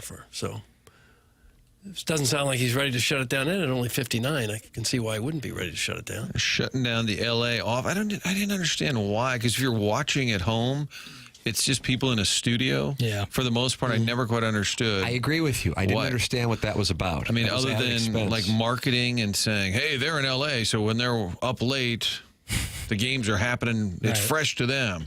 who cares if the guy in Bristol is up at 1 a.m. Unless you're doing it on the Santa Monica Pier, what's the difference? I didn't understand that. Well, they're getting rid of it, and he's an LA guy, so he's not moving with them when they put everybody back in Bristol. But I share that with you. I didn't understand why that was a big deal. I don't know. I think there were, Doug, what do you call them, halcyon days or salad days? I like halcyon.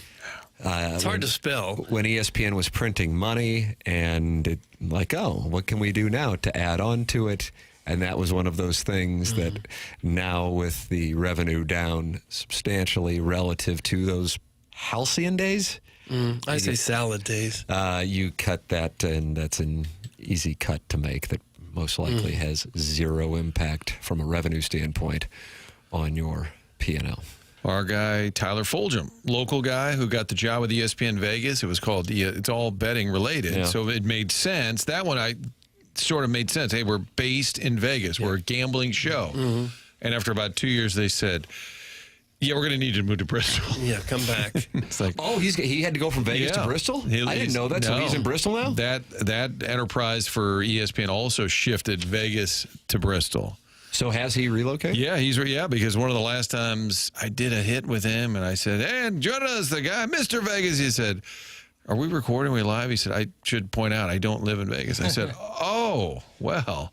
You lost? Nobody. And he was, of course, loves his job, but said, "Yeah, it's a little different now than location wise." That's a big loss. They have to move from Vegas to Bristol, Connecticut. Yeah, and I don't know if they accommodated the cost of living adjustment in the salaries for those.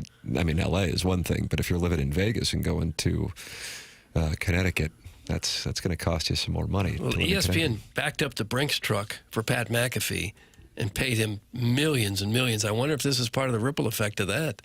It's got to affect their budget up and down the business. Yeah, but I think it's more a signal of where they're trying to focus in on, much more long-form kind of hangout sports show as opposed to a more classic magazine-style show. Classic magazine style. Isn't that what they call something like SportsCenter, be like a magazine show? I don't think so. That's more Again, of a not news classically show. trained. No. A magazine show would be longer. 60 minutes, interviews. real sport. Yeah, nice. Longer magazine form. show. Okay, cool. Texter said it was specifically to nuzzle up to the Lakers. It was attached to Staples, meaning ESPN LA. Yeah. But, yeah, you'd make a move like that just for the Lakers?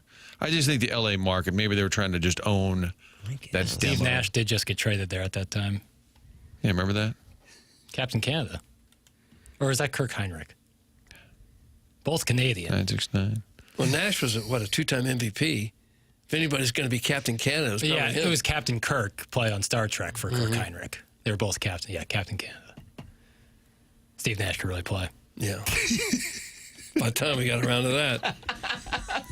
Email in the morning after at InsideSTL.com for the Design, Air, Heating, and Cooling email of the day. Martin, you've overstayed your welcome. Is that a tribute to Mr. Siders? Yeah, I just wanted to poke the bear a little bit, extending my stay. Martin has onboarding. We will have the full roster here, right? You're off next Friday, am I right? Next Friday, yeah. Back to the lake. In search of the bunkers. No, my buddy's getting married. I'm in the wedding, so. Where's he get married?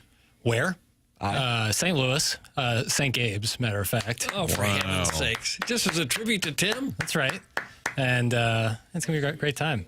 Nice. Yeah, we're looking forward to it. You got to get a tux? I rented the suit. Not tux, I think we've but a talked suit. big tux before, on air, off air. Little pricey, big tux. You're better off buying one.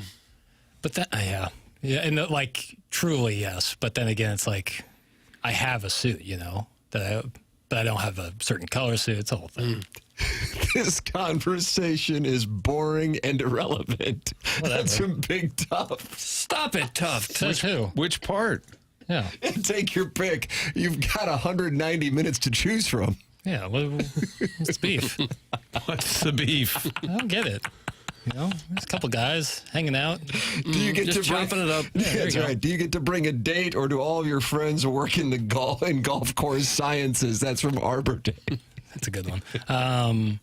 Yes, my girlfriend will be attending with me. How about that? Oh, it'll be great. Really? That'll be a lot of fun. Has she ever experienced St. Gabriel's? No.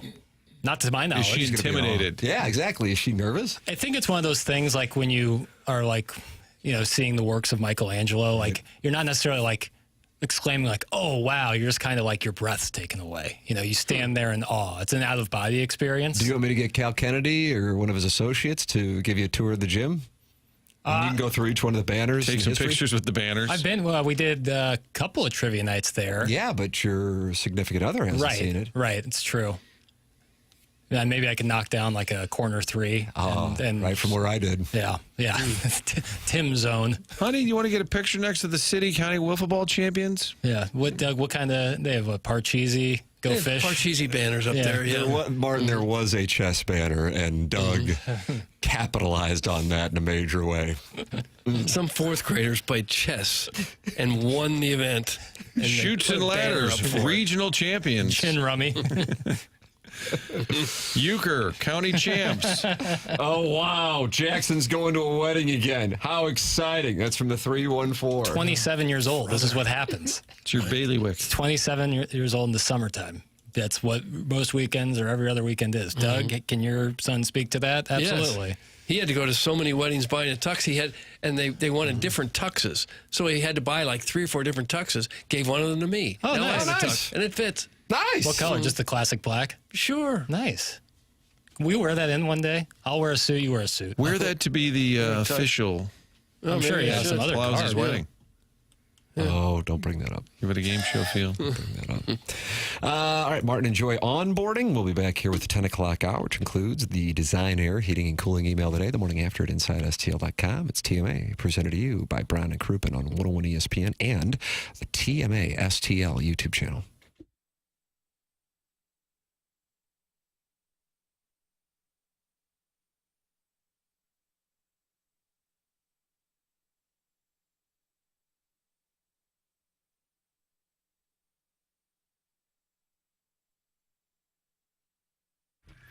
Tim McKernan here with Stewie from Stewart's American Mortgage. And I know, man, I'm telling you, I see a lot of listings sent my way at this time of year. And a lot of people, I'm sure, are thinking about buying a home. You can call Stewie directly at 314-324-4440. That is his personal cell phone. You can Google the bagel loan. Stewie, if somebody was looking to buy a house, a lot of listings out there, how much money would they need to put down? You know what, Tim? This is a very big misconception. We just interviewed a couple different customers coming in, and they thought that you have to put down 20% in order to buy it. They don't have that kind of money. Wrong. First-time home buyers, 3% down. That's all you need is 3%. We pay all the closing costs for you, so all you got to come up with is the 3%. Plus, you got to come up with a little bit of insurance money for the house. So altogether, $400,000 house, you need about $15,000, $16,000. That money can be gifted funds. That money could be cash in the bank. It could be money that you pawned your motorcycle for. It doesn't matter. 3% down. So don't walk around and think you can't buy a house because you don't have the down payment. It's really easy to get. You can even do your tax refund. Some people have gotten that money to use that for. So many different options. Get the home of your dreams today. You don't need a lot of money, and it's cheaper than paying rent. And call Stewie directly on his personal cell phone at 314-324-4440, or you can Google the bagel loan. Thanks, Stewie. Have a great day, guys.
Cardinals. Doug, I've got the, guess it's announced now. FanDuel, the sponsor of the Spread Zone podcast with Riz, Anthony Stalter, and myself. And we're recording at 11 o'clock in the Hubbard Digital Studios with just a world-class studio that they built. Looks really good on YouTube and social media. And I gotta give you an Indianapolis 500 pick. So I've actually been reading up on the Indianapolis 500. I need to text that Chuckles Marlowe. That's what I need to do since he's auto racing wizard. But I've been looking up the lines on it. So if anybody somehow out there is an auto racing wizard, I will take your plays. I brought this up yesterday, and a bunch of people texted in. Some of the listeners were heading to the Indy 500 themselves. I hear it's an absolute pony. Is that right? It's I think it's the most attended sporting event in America every year, and it holds so many people. Yeah. I think it holds like a quarter of a million people. They sold out the grandstand for the first time in like 9 years, and they're looking for, I think it's 350,000 people. It's unbelievable. Where would you park? They have a permanent seating capacity of 257,000, but it can exceed up to 350,000, making it the largest spectator sporting facility in the world, not just America, in the world. This was sent in at 8:56. Holy yes, this show sucks. Hey. And then at 10:19, holy yes, this show sucks. They were sent in about an hour and 40. Blocking. Who was it? That's just the 913. 913, you just got yourself suspended. We're working on the blocking, and you also will receive a 45% tariff. Oh, my goodness. What'd you say, the zip code, the area code? 913. That's usually Rock Chalk Jayhawk country. Okay, and suspended a period of 2 days' time. New Garden, three-peat. Book it, Tim. That's from Moist to Salou, possible burner. Yeah, the Fast Lane had them on like 2 weeks ago. He's plus 800 to win. Seems like a cool guy. He was in that commercial with Tom Brady in the Super Bowl. Put the bankroll on Scotty McLaughlin. He's plus 1,000. Indy 500, you drink a bunch of milk after winning, correct? That's the winner signature. Drinks a bottle of milk. I like that. What's more important, the driver or the mechanic? Probably the driver. You have to be really strong to do that. And strong? Yeah. When you're driving that fast, to turn and have reactions like that, all those drivers are in great shape. Well, I don't doubt they're in great shape. I didn't know it took a lot of strength to do it. Probably more so reaction time and stuff, but you also you have to be really strong. Like, and not to mention it's hot and you're in that suit. Yeah. It's a lot of toll on your body. Not to discredit the mechanics. Yeah. Not sure why you guys give so much time to Sharon from Dupo. She does nothing to enhance this program. Keep reading text from the Warson Woods Wacko. More talk about shooting fish and less about Sharon from Dupo's weight. That's from Berg the Blob. Oh, gosh. Sharon from Dupo is really funny. They raised the roof over She there. actually lives in Dupo, but says she lives in Clayton? Well, they raised the roof. Hey, Tim, you may want to check out that ESPN YouTube chat if you're looking for NASCAR takes. That's from Big Tuft. This is Indy 500. Yeah, I don't go over to the 101 ESPN YouTube. Maybe I'll go over there. And they're pretty supportive over there, I understand. A recommended viewing, it literally takes 1.5 seconds, is watching an F1 pit stop. It's unbelievable. They do it in 1.3 seconds. I kind of get the sense that if I watch that F1 Netflix show that I'd get into it. Yeah, oh yeah. It's cool. You're into it. I've seen some episodes of that, and the way they do the show is like outstanding. Like, I don't know if I would watch a full race, but the show is quite interesting. And I truly watch how the pit stop works. It's 1.5, 2 seconds long. It's crazy. Crazy. And they replace all 4 tires. It's nuts.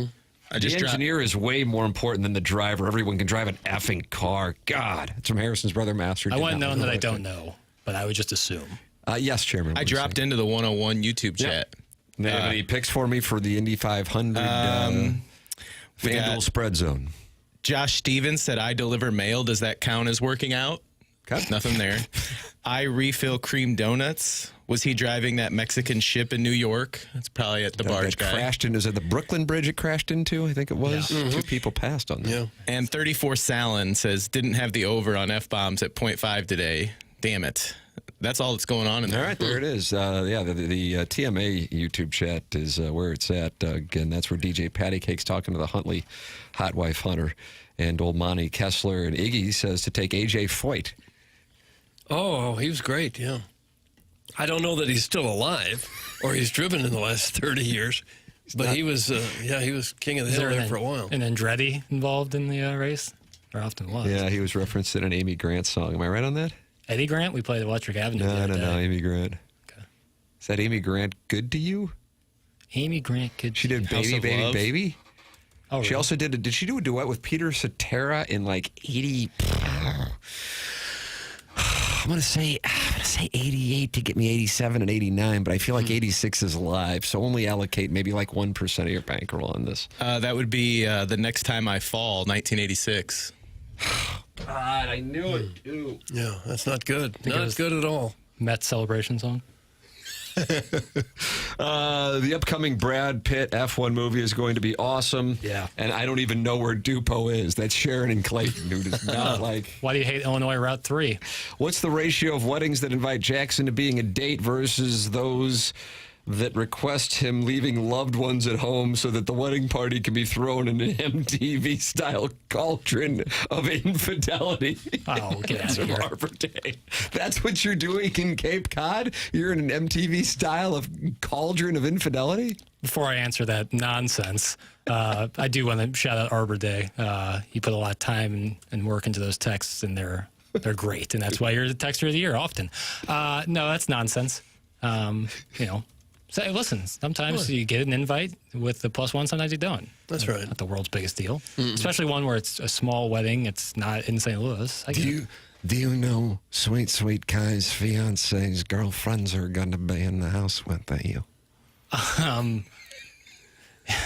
Boy. Yes.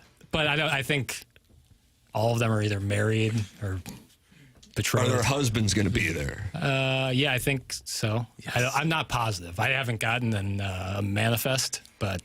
Don't say manifest. I haven't gotten a manifest. What does that mean? No. I haven't gotten a manifest. Is that like a schedule? No, like on an airplane, like all the passengers, it's called a manifest. Oh, is that right? Okay. Yeah.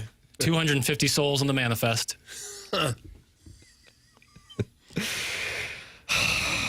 So the husbands will be there. I assume. In a giant cauldron? Of infidelity. No. It'll just be like, shellfish and hanging out. Okay. Maybe you have a clam bake. Yeah. Not really into... The Bing Crosby? Mm-hmm. Bing Crosby clam bake. Orange juice? Dad, aren't all orange juice the same? No, Nathaniel. Much difference in orange juice with Hope and Crosby. Heard like 100 times it's still fun. That was a commercial. They played I do enjoy it every time. It's so good. It's like play the hits. You see Carlin, you want him to do the 7 dirty words. Stop with the racing talk! Oh. It's from the Big Show. He is right. I am excited for that Brad Pitt F1 movie. They've spent a ton of money on it. Holy mackerel.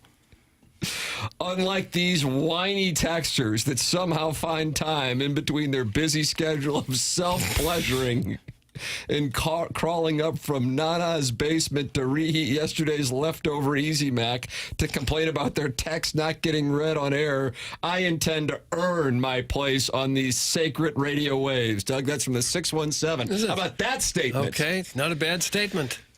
Not a bad little statement. This is the worst show in Missouri. That's from the Warren County. It's not a bad statement either. That's also both might be accurate. You can email in the morning after at InsideSTL.com for the Design, Air, Heating, and Cooling email of the day. This is TMA, presented to you by Brian Crouppen on 101 ESPN.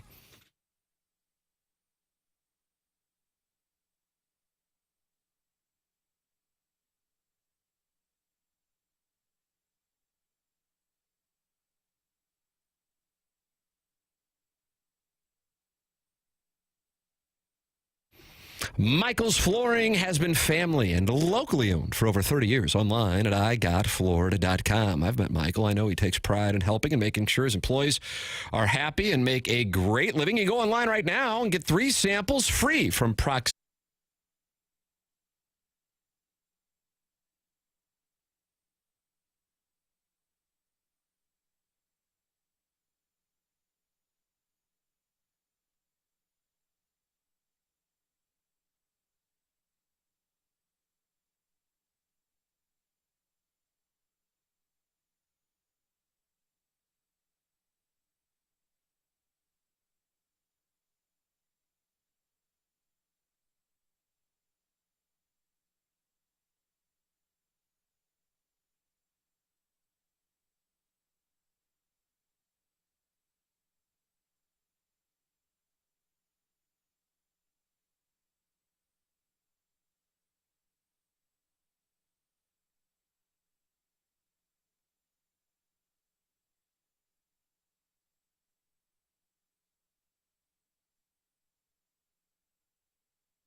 Listen to Peter Cetera's voice. Oh. And he left Chicago? I think so. And I believe when they went into the Rock and Roll Hall of Fame, he did not appear with them. So the tension continues 4 decades later. Well, how could you put him in and not include him? He was the point man, right? But I don't think he was with them originally. Like in the 70s era, Chicago. Oh, I thought he was. Anything pre-1982, though, I can't speak on infallibly. But, yeah, Glory of Love from Karate Kid Part 2 with Uncle Sato. Wow. Here come the waterworks. Whoa, pull it together, boy. Pull it together, boy. Pull it together, boy. Mm-hmm. Friend of the show, Jeff Passan, with an article on the Cardinals this morning, detailing the focus that has been specifically implemented on the team's defense, and it's clearly worked with regard to the Wilson Contreras charging in on the bunt play, and then he takes a bigger picture look. None of this surprised the Cardinals. Contreras has embodied the team's defense-first mentality adopted last year and actualized this season that flipped the fortunes of a franchise fallen on hard times after decades of unrelenting excellence. And then Passan goes on to talk about what the Cardinals have done to improve their defense and how this defense has played a role in the turnaround. He says, coming into spring training, the Cardinals looked scarcely different. And that's kind of unfortunate because it ignores the Hellman acquisition, but it says it looks scarcely different than the 83-79 team that was outscored by 47 runs a season ago.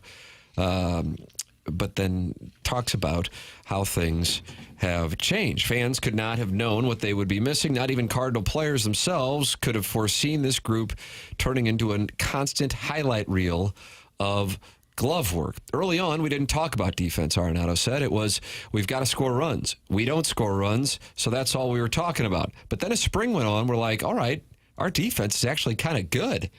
And then as the season's gone on, it's been like, damn, dude, we're really good defensively. That's Nolan Arenado talking about the Cardinal defense in this column that you can read from Jeff Passan at ESPN.com. It is a detailed column on the Cardinal turnaround from Passan, so I would recommend reading it. And then he then pivots to what the Cardinals will be looking at. If the Cardinals spend the next 2 months playing like they have the first 7 weeks, the prospect of them shipping off their best arms diminishes greatly.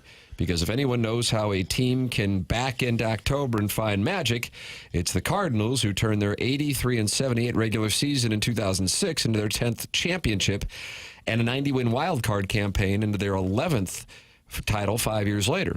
I mean, a lot of us are still kind of growing. We've had the luxury of seeing people do it for a long time with the Cardinals and around the league, so I think it's just kind of learning how to come into their own. That's from Brendan Donovan. Marmol has relished the growth. Now in his 4th season as manager, he has amalgamated players around a new identity, a focus and structure, tenets that evoke the Cardinal way, only modernized. Before the Contreras Daredevil game, he invited a number of players into his office to give them concrete data on just how much they'd improved defensively, the sort of feedback modern players particularly appreciate because of the objective nature.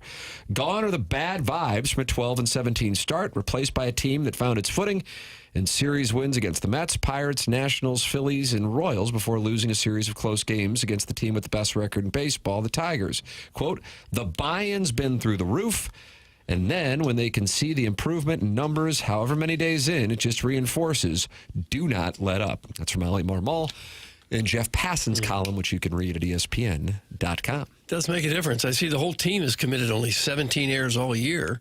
And Donovan, Nootbaar, Walker, Wynn, 0 errors among all of them. When you got a second baseman and a shortstop that have 0 errors a quarter of the way or more through the season, that's darn good. It's unheard of, really.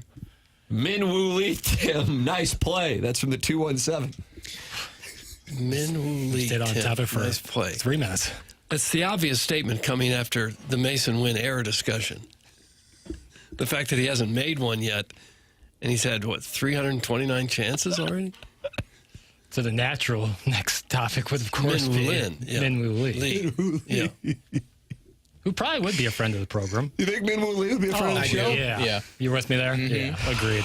He does a bunch of the YouTube golf stuff. Okay. I'll click off the Cardinal fielding percentages and try to find what Min-Woo Lee. What the hell's his name? Min-Woo Lee. Lee, okay. Who do you think the best Cardinal golfer is of the 21st century? For heaven's sakes. Nice. 21st century? How would we know? Well, Mark Mulder, right? Well, Smoltz, but you can't. I think we'd take him out because he wasn't there long enough. I think the people know about Wainwright and Mulder.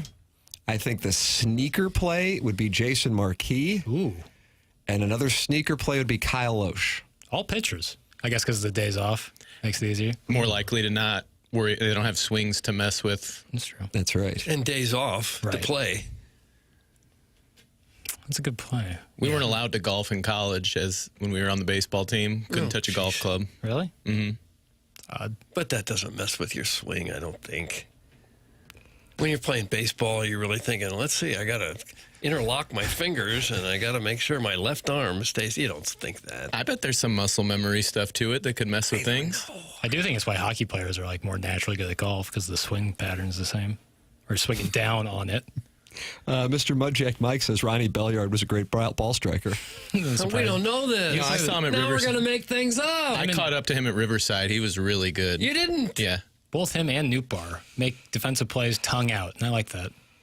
Loesch is a stick. Guy can move it. That's from the Pope. Okay. I've played with the Pope, and he can roll the rock. I don't doubt all these guys are probably really good players because they're athletes that are just at another level than the weekend warrior. Just at a complete different stratosphere. Is that a compliment to me? No. You answered that real quick. Mike, can I come up and meet you? No. Can I give you your starting lineup? No. Can we just talk about the Cardinals for 5 minutes before we have to switch into golf? No one cares. That's from the Warren County Wizard, who said this is the worst sports show in Missouri just 12 minutes ago. He really let us have Tiki, it. are you coming back to football because you miss it, or are you coming back to football because you just had a big failure in broadcasting? Mike, your question is leading. And, a lot of people will say that you don't do a good job at what you do because you badger your viewers, your listeners. You badger your interviewers. Tiki, that's ridiculous. Mike, listen to me. That's subjective. I have a tremendously successful broadcasting career for a quarter of a century. Okay. Good way to start an interview. You think it went smooth after that? Give the biggest insult you can to the person you're bringing on. Oh, God. Okay, enough about the Cardinals' fielding stats. Back to Minwoo Lee. Yeah. Doug, I had Justin Thomas winning the Masters on the FanDuel spread zone. I don't believe he stuck around for the weekend, if memory serves. I had Minwoo Lee winning the PGA Championship. I'm confident he did not stick around for the weekend. Okay. Just wait till my analysis of the Indy 500 coming your way on the FanDuel spread zone. You'll probably hit that one. That's exactly right. Yeah. I'm sitting there, I'm breaking down the reasons why you got to have a long hitter out there because of the conditions, and Stalter and Riz are like, this guy, get a hobby. Yeah. And then I think it was Stalter who picked Bryson, so he got the second place hit, right? Yeah. Didn't Bryson finish T2? Mm-hmm. Think so, right? Yeah, because Rahm kind of fell apart there. Any quick outlooks to Oakmont for the U.S. Open? I'm sure we'll have a spread zone leading into Oakmont. And then Riz and Stalter both hit on Rory for the Masters. Yeah. So I sit there, and I do research, and I go with Minwoo Lee. Minwoo Lee. Okay. Tim, just pick yourself for every golf major, and you'll be okay. Thanks. That's from the Pope. That needs to stop. I am a rec league 50-year-old plus hockey player, and I can't hit a golf ball well, Jackson. Also, I rarely get my weak slap shot off the ice, but I'm out there. That's from Shooter McGavin. Good on you, Shooter. What, he wants a medal just because he signed up for a Huff and Puff league? Playing organized sports post-college, it's fun. It's barely organized. Yeah, but it's fun. Sure it is. Danny Padre both goaltended for the Blues in 2019 and also for that roller hockey league. And wasn't he on your son's team? He might have been, but he did not goaltend for the Blues. I like the term Huff and Puff league, though. Pretty funny. Tim, do you put the yelling in for a text, or does it have to be all caps or underlined? That's from and I can't use this name, and I know it would cost us the FCC license. No, if it is in caps with exclamation points, that's when I will, and it really puts my voice to the test. I'm kind of like Cyndi Lauper. I have to pick my spots. Okay. All through the night gets really high. Time after time's more a little, what is it? What is a lower voice on a lady called? Is it a baritone on a gentleman bass? Alto. Soprano and alto for women. I thought there were three. Nice show prep. There's a mezzo soprano. I think that'd be like opera singers, maybe. Let's see. We got soprano, mezzo soprano, and contralto. Yeah. Or just alto. Johnny Peralta. Correct, and that was spelled with an H in the first name. Yeah, and he didn't look like a shortstop. He looked like a catcher playing shortstop. But he was pretty good. Call, really. I bet Tim knows how to work that putter. That's from John. Contralto is the low voice. Why is that dork Jackson attached to Tim like a bad case of herpes in every podcast? That's from Connie Lassiter and Greg Bickle. You gonna cry? You're gonna cry is your response. I only did the spread zone for the NCAA tournament. You shipped it. You're the only guy who actually goes in there and makes picks that wins. Not good enough for Lassiter and Bickle, apparently. Whoever texted that in, I don't know. Connie Lassiter and Greg Bickle, they had a joint account, kind of like the Facebook account where somebody cheated. Oh. Always a landscape profile picture. All right, email in the morning after at InsideSCL.com. It's TMA 101 ESPN.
This is Jackson with the Sports Center update brought to you by Saliga Heating and Cooling. Cardinals lose yesterday. Off day today. Back in action tomorrow night as the Diamondbacks come to town. 6:15 or 7:15 start tomorrow. That's going to be on Apple TV. Miles Michaelis on the mound for the Cardinals. That was another Sports Center update brought to you by Saliga Heating and Cooling, a Daikin heating and air conditioning dealer.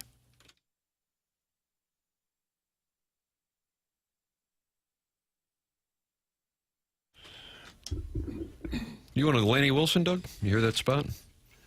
You've seen her before. You saw her at Busch Stadium, right? I did, yeah. Oh, I would go again if I could get tickets, sure. So why don't you? She's about the biggest thing going in country music right now, right? How about Is it Wallen still? I mean, he just had a new album come out. I saw. Yeah. He's got a duet with her, doesn't he? Does he? I don't know. I saw it was like he releases like massive albums, like 35-song albums. Alan Jackson had the farewell at the ACMs. Emotional. He's got that medical condition. Can't keep his balance. Oh, yeah. That guy's like, you want to talk about like coolest MFers ever? You probably wouldn't think of him, but I'd go Alan Jackson to be on my Mount Rushmore. Oh, really? Yeah. Yeah, he's just like kind of the real deal. Kind of stays above the nonsense. I don't know. It's kind of where I am on that. Okay. Got a great mustache. Clip that off. It's your second mustache drop today. Yeah, I've noticed that, Chairman. What's going on with you in that? Lindy Ruff has a little bit of a mustache now that I'm starting to do some forensics on this guy. I don't think Seth Goldcamp has a mustache, but he can certainly put some hair above your lip in the heating and cooling department. Flawless. Oh, heating and cooling should not be a guessing game. If you're sweating in January or wrapped in a blanket in July, I'm not going to be able to get through it now. It's just going to be a make good. You might as well pull the ripcord Time now. to call Design Air Heating and Cooling, even if Seth does not have a mustache. They've been in business since 1904, where everyone had a mustache. Means they were fixing furnaces before air conditioning was even a thing. Seth is the guy in charge, mustacheless as he is. He is trustworthy, and he runs a darn tight ship. No gimmicks, no upsells, not going to try to sell you something you don't need. Design Air is the longest-running sponsor on TMA, which basically means they've got HVAC street cred. He's gone. He's gone. And the loyalty Chairman, you better step your game up. Head to designairservice.com if you can. If you can. We'd appreciate it. Yeah. Oh. Sweating in January. Sorry, Seth. Some transitions are easy, some not so much. Oh, my goodness. Jefferson Barracks Gigolo accusing Jackson of being into Burt Reynolds and Tom Selleck. Is that accurate? Trying to track down this mustache thing. Burt Reynolds for sure. Like Burt Reynolds' longest yard. Wow. So you really are attracted to guys with mustaches? No, not attracted, but you're thinking to yourself, like, if I could be somebody, being Burt Reynolds in Longest Yard wouldn't be half How bad. about Wilford Brimley? The GOAT. Now that I think about it, Marsh seems to walk around with a mustache more often than not. Wow. It's not an attractive thing as much as a jealousy thing. Like, I want a mustache. Like, I want that to be my thing. And I just fall flat. Can you get a mustache transplant? Nice, good Take question. hair from somewhere else and put it on your upper lip. I think the frustrating part is I can grow a mustache. It's just clear. It's white. Oh, you know? translucent. Yeah, it sucks. So, and then like my neck hair area, like the bottom of my chin is like a brownish red, like some kind of messed up Dumbledore. It's no good. Oh my word. So okay. it's a struggle. You've been trying for some time now. Well, I really respect those who can keep a nice mustache. Clip that off. You got a lot of things to work with here for the drops of the week coming your way tomorrow. But now it's time for the Design Air Heating and Cooling email of the day. Once upon a time, in the enchanted forest of AM radio. Is that what it is, an enchanted forest? It feels like that way. I thought it was a cauldron or something. There was a curious lad named Goldie Jacks. One morning, he stumbled upon a quaint little studio in the woods. Inside, he found 3 bowls of porridge belonging to the legendary hosts, Tim, Martin, and Doug. Goldie Jacks approached the first bowl, Tim's. It was so tiny, you couldn't even fit a spoon in it. "This porridge is too small," he exclaimed. Next, he found Martin's bowl, which was so enormous you could take a bath in it. "This porridge is too big," he cried. Finally, he came to Doug Vaughn's bowl hole, which was just right. He devoured it and felt perfectly content. Next, Goldie Jacks ventured into the simulator room where he discovered 3 7-irons. He picked up Tim's, which was so tiny it looked like a toothpick. This 7-iron's too small, he chuckled. Then he tried Martin's, which was so long it could double as a flagpole. This 7-iron's too big, he exclaimed. Finally, he grabbed Doug Vaughn's shaft, which felt just right. Yes. Feeling adventurous, Goldie Jacks wandered into another room. It's halfway through, Doug. Halfway? Oh, Lord. Edit it! Chairman, that's not your job, right? You filter. That's your job. I don't edit. Yeah, I just filter. Feeling adventurous, Goldie Jacks wandered into another room and found 3 Sibians. Tim looked like a toy, a play school version at best. This Sibian's too small, he laughed. Martin's was enormous, like a bucking bronco at Ballpark Village. Yeah, at that bar, right? Yeah, PBR. This Sibian's too big, he gasped, but Doug's Sibian was just right. Goldie Jacks hopped on, had the ride of his life, and promptly fell asleep. When the 3 hosts returned to their studio, they found Goldie Jacks snoozing on the Sibian. Startled, he jumped up, dashed out the door, and disappeared into the forest, leaving the TMA host with quite the story to tell. Then this guy who lingers around the show made an Instagram story about it no one watched. A tale as old as time. So always remember, life's a feast when you find the perfect... Glow, baby, glow. That's from Father Goose. Father Goose. Airball. With a very long email. Morning, boys. Great show today. Last night, I was in the mood to wet the whistle a little bit, so I shot up to Dubois Lanes to watch the hockey game and have a few pitchers of Busch and a cheese pretzel. During the second intermission, a sweaty gal sat next to me. While she was packing her pack of smokes, I noticed her wrist brace, so I asked how she was playing. She told me she was carrying her team on her back, and they were in second in the league she was in. She told me she used to be a great bowler back in the day and even had a scholarship to Fontbonne.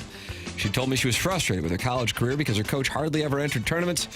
And when he did, she hated going because he would use the food allowance to pay for his hotel porn movie charges and cartons of cigarettes. Small world. That's Grimy from South County. Grimy from South County. The Cardinals lost their 6th series of the season to the Tigers. The Stars overcame a 2-goal third-period deficit and scored 5 unanswered versus the Oilers. The Knicks choked away a late 14-point lead to lose in overtime to the Pacers. And what's the media in this town talking about? Some made-up attendance standings that Libby Jack just arbitrarily gave everyone one win without actually tallying up the correct data. And we're supposed to believe remedial math boy who struggles to maintain the email of the day standings is going to keep track of these fake attendance guessing game standings for another 4 months? I'll take the under on that. Ours is the type of presentation where a drunk barge worker who's been up all night feels free to drop in at any time and slur his way through a phone call that sounds remarkably like Tucker's fake dental equipment salesperson character named RJ minus the key bumps. Up next, to set us straight, we got Noah like the Ark who can't turn the FU, pod him down. The sad thing is that actually was one of the better calls you've had in the last month. Pele Blanco's call last week was bad, but in a forgettable, boring old man sort of way. Chairman Steve's call, where he recapped the Hoosier outbreak at St. Louis Country Club, was worse. Guy who called in to passive-aggressively bitch about not having his text read is up there, but no one can touch the older man who was repeatedly called in to invite himself to hang out with the members of the show who are much younger and who he does not know. I'm sure he'll offer to clean Tim's balls one more time before next Thursday. That's from Buck Swope, DBA, the Recess Lady's Breast, and that's what we have for the Design Air Heating and Cooling email of the day. What you got? Today, I believe I'm going to vote for Buck Swope. I agree. Buck Swope today. Swope is just won the Design Air Heating and Cooling email today, and this is a guy who can catch Jerry Big Tank Del Vecchio. He's good enough to do it. Congratulations to Buck Swope. Time for us to shut it down. BK and Ferrario are up next. For Jackson Burkett, for Chairman Kurt, for Martin Kilcoyne, for my brother Kevin, for Douglas Elvin Vaughn, I'm Tim McKernan. This has been TMA, presented to you by Brown and Crouppen on 101 ESPN.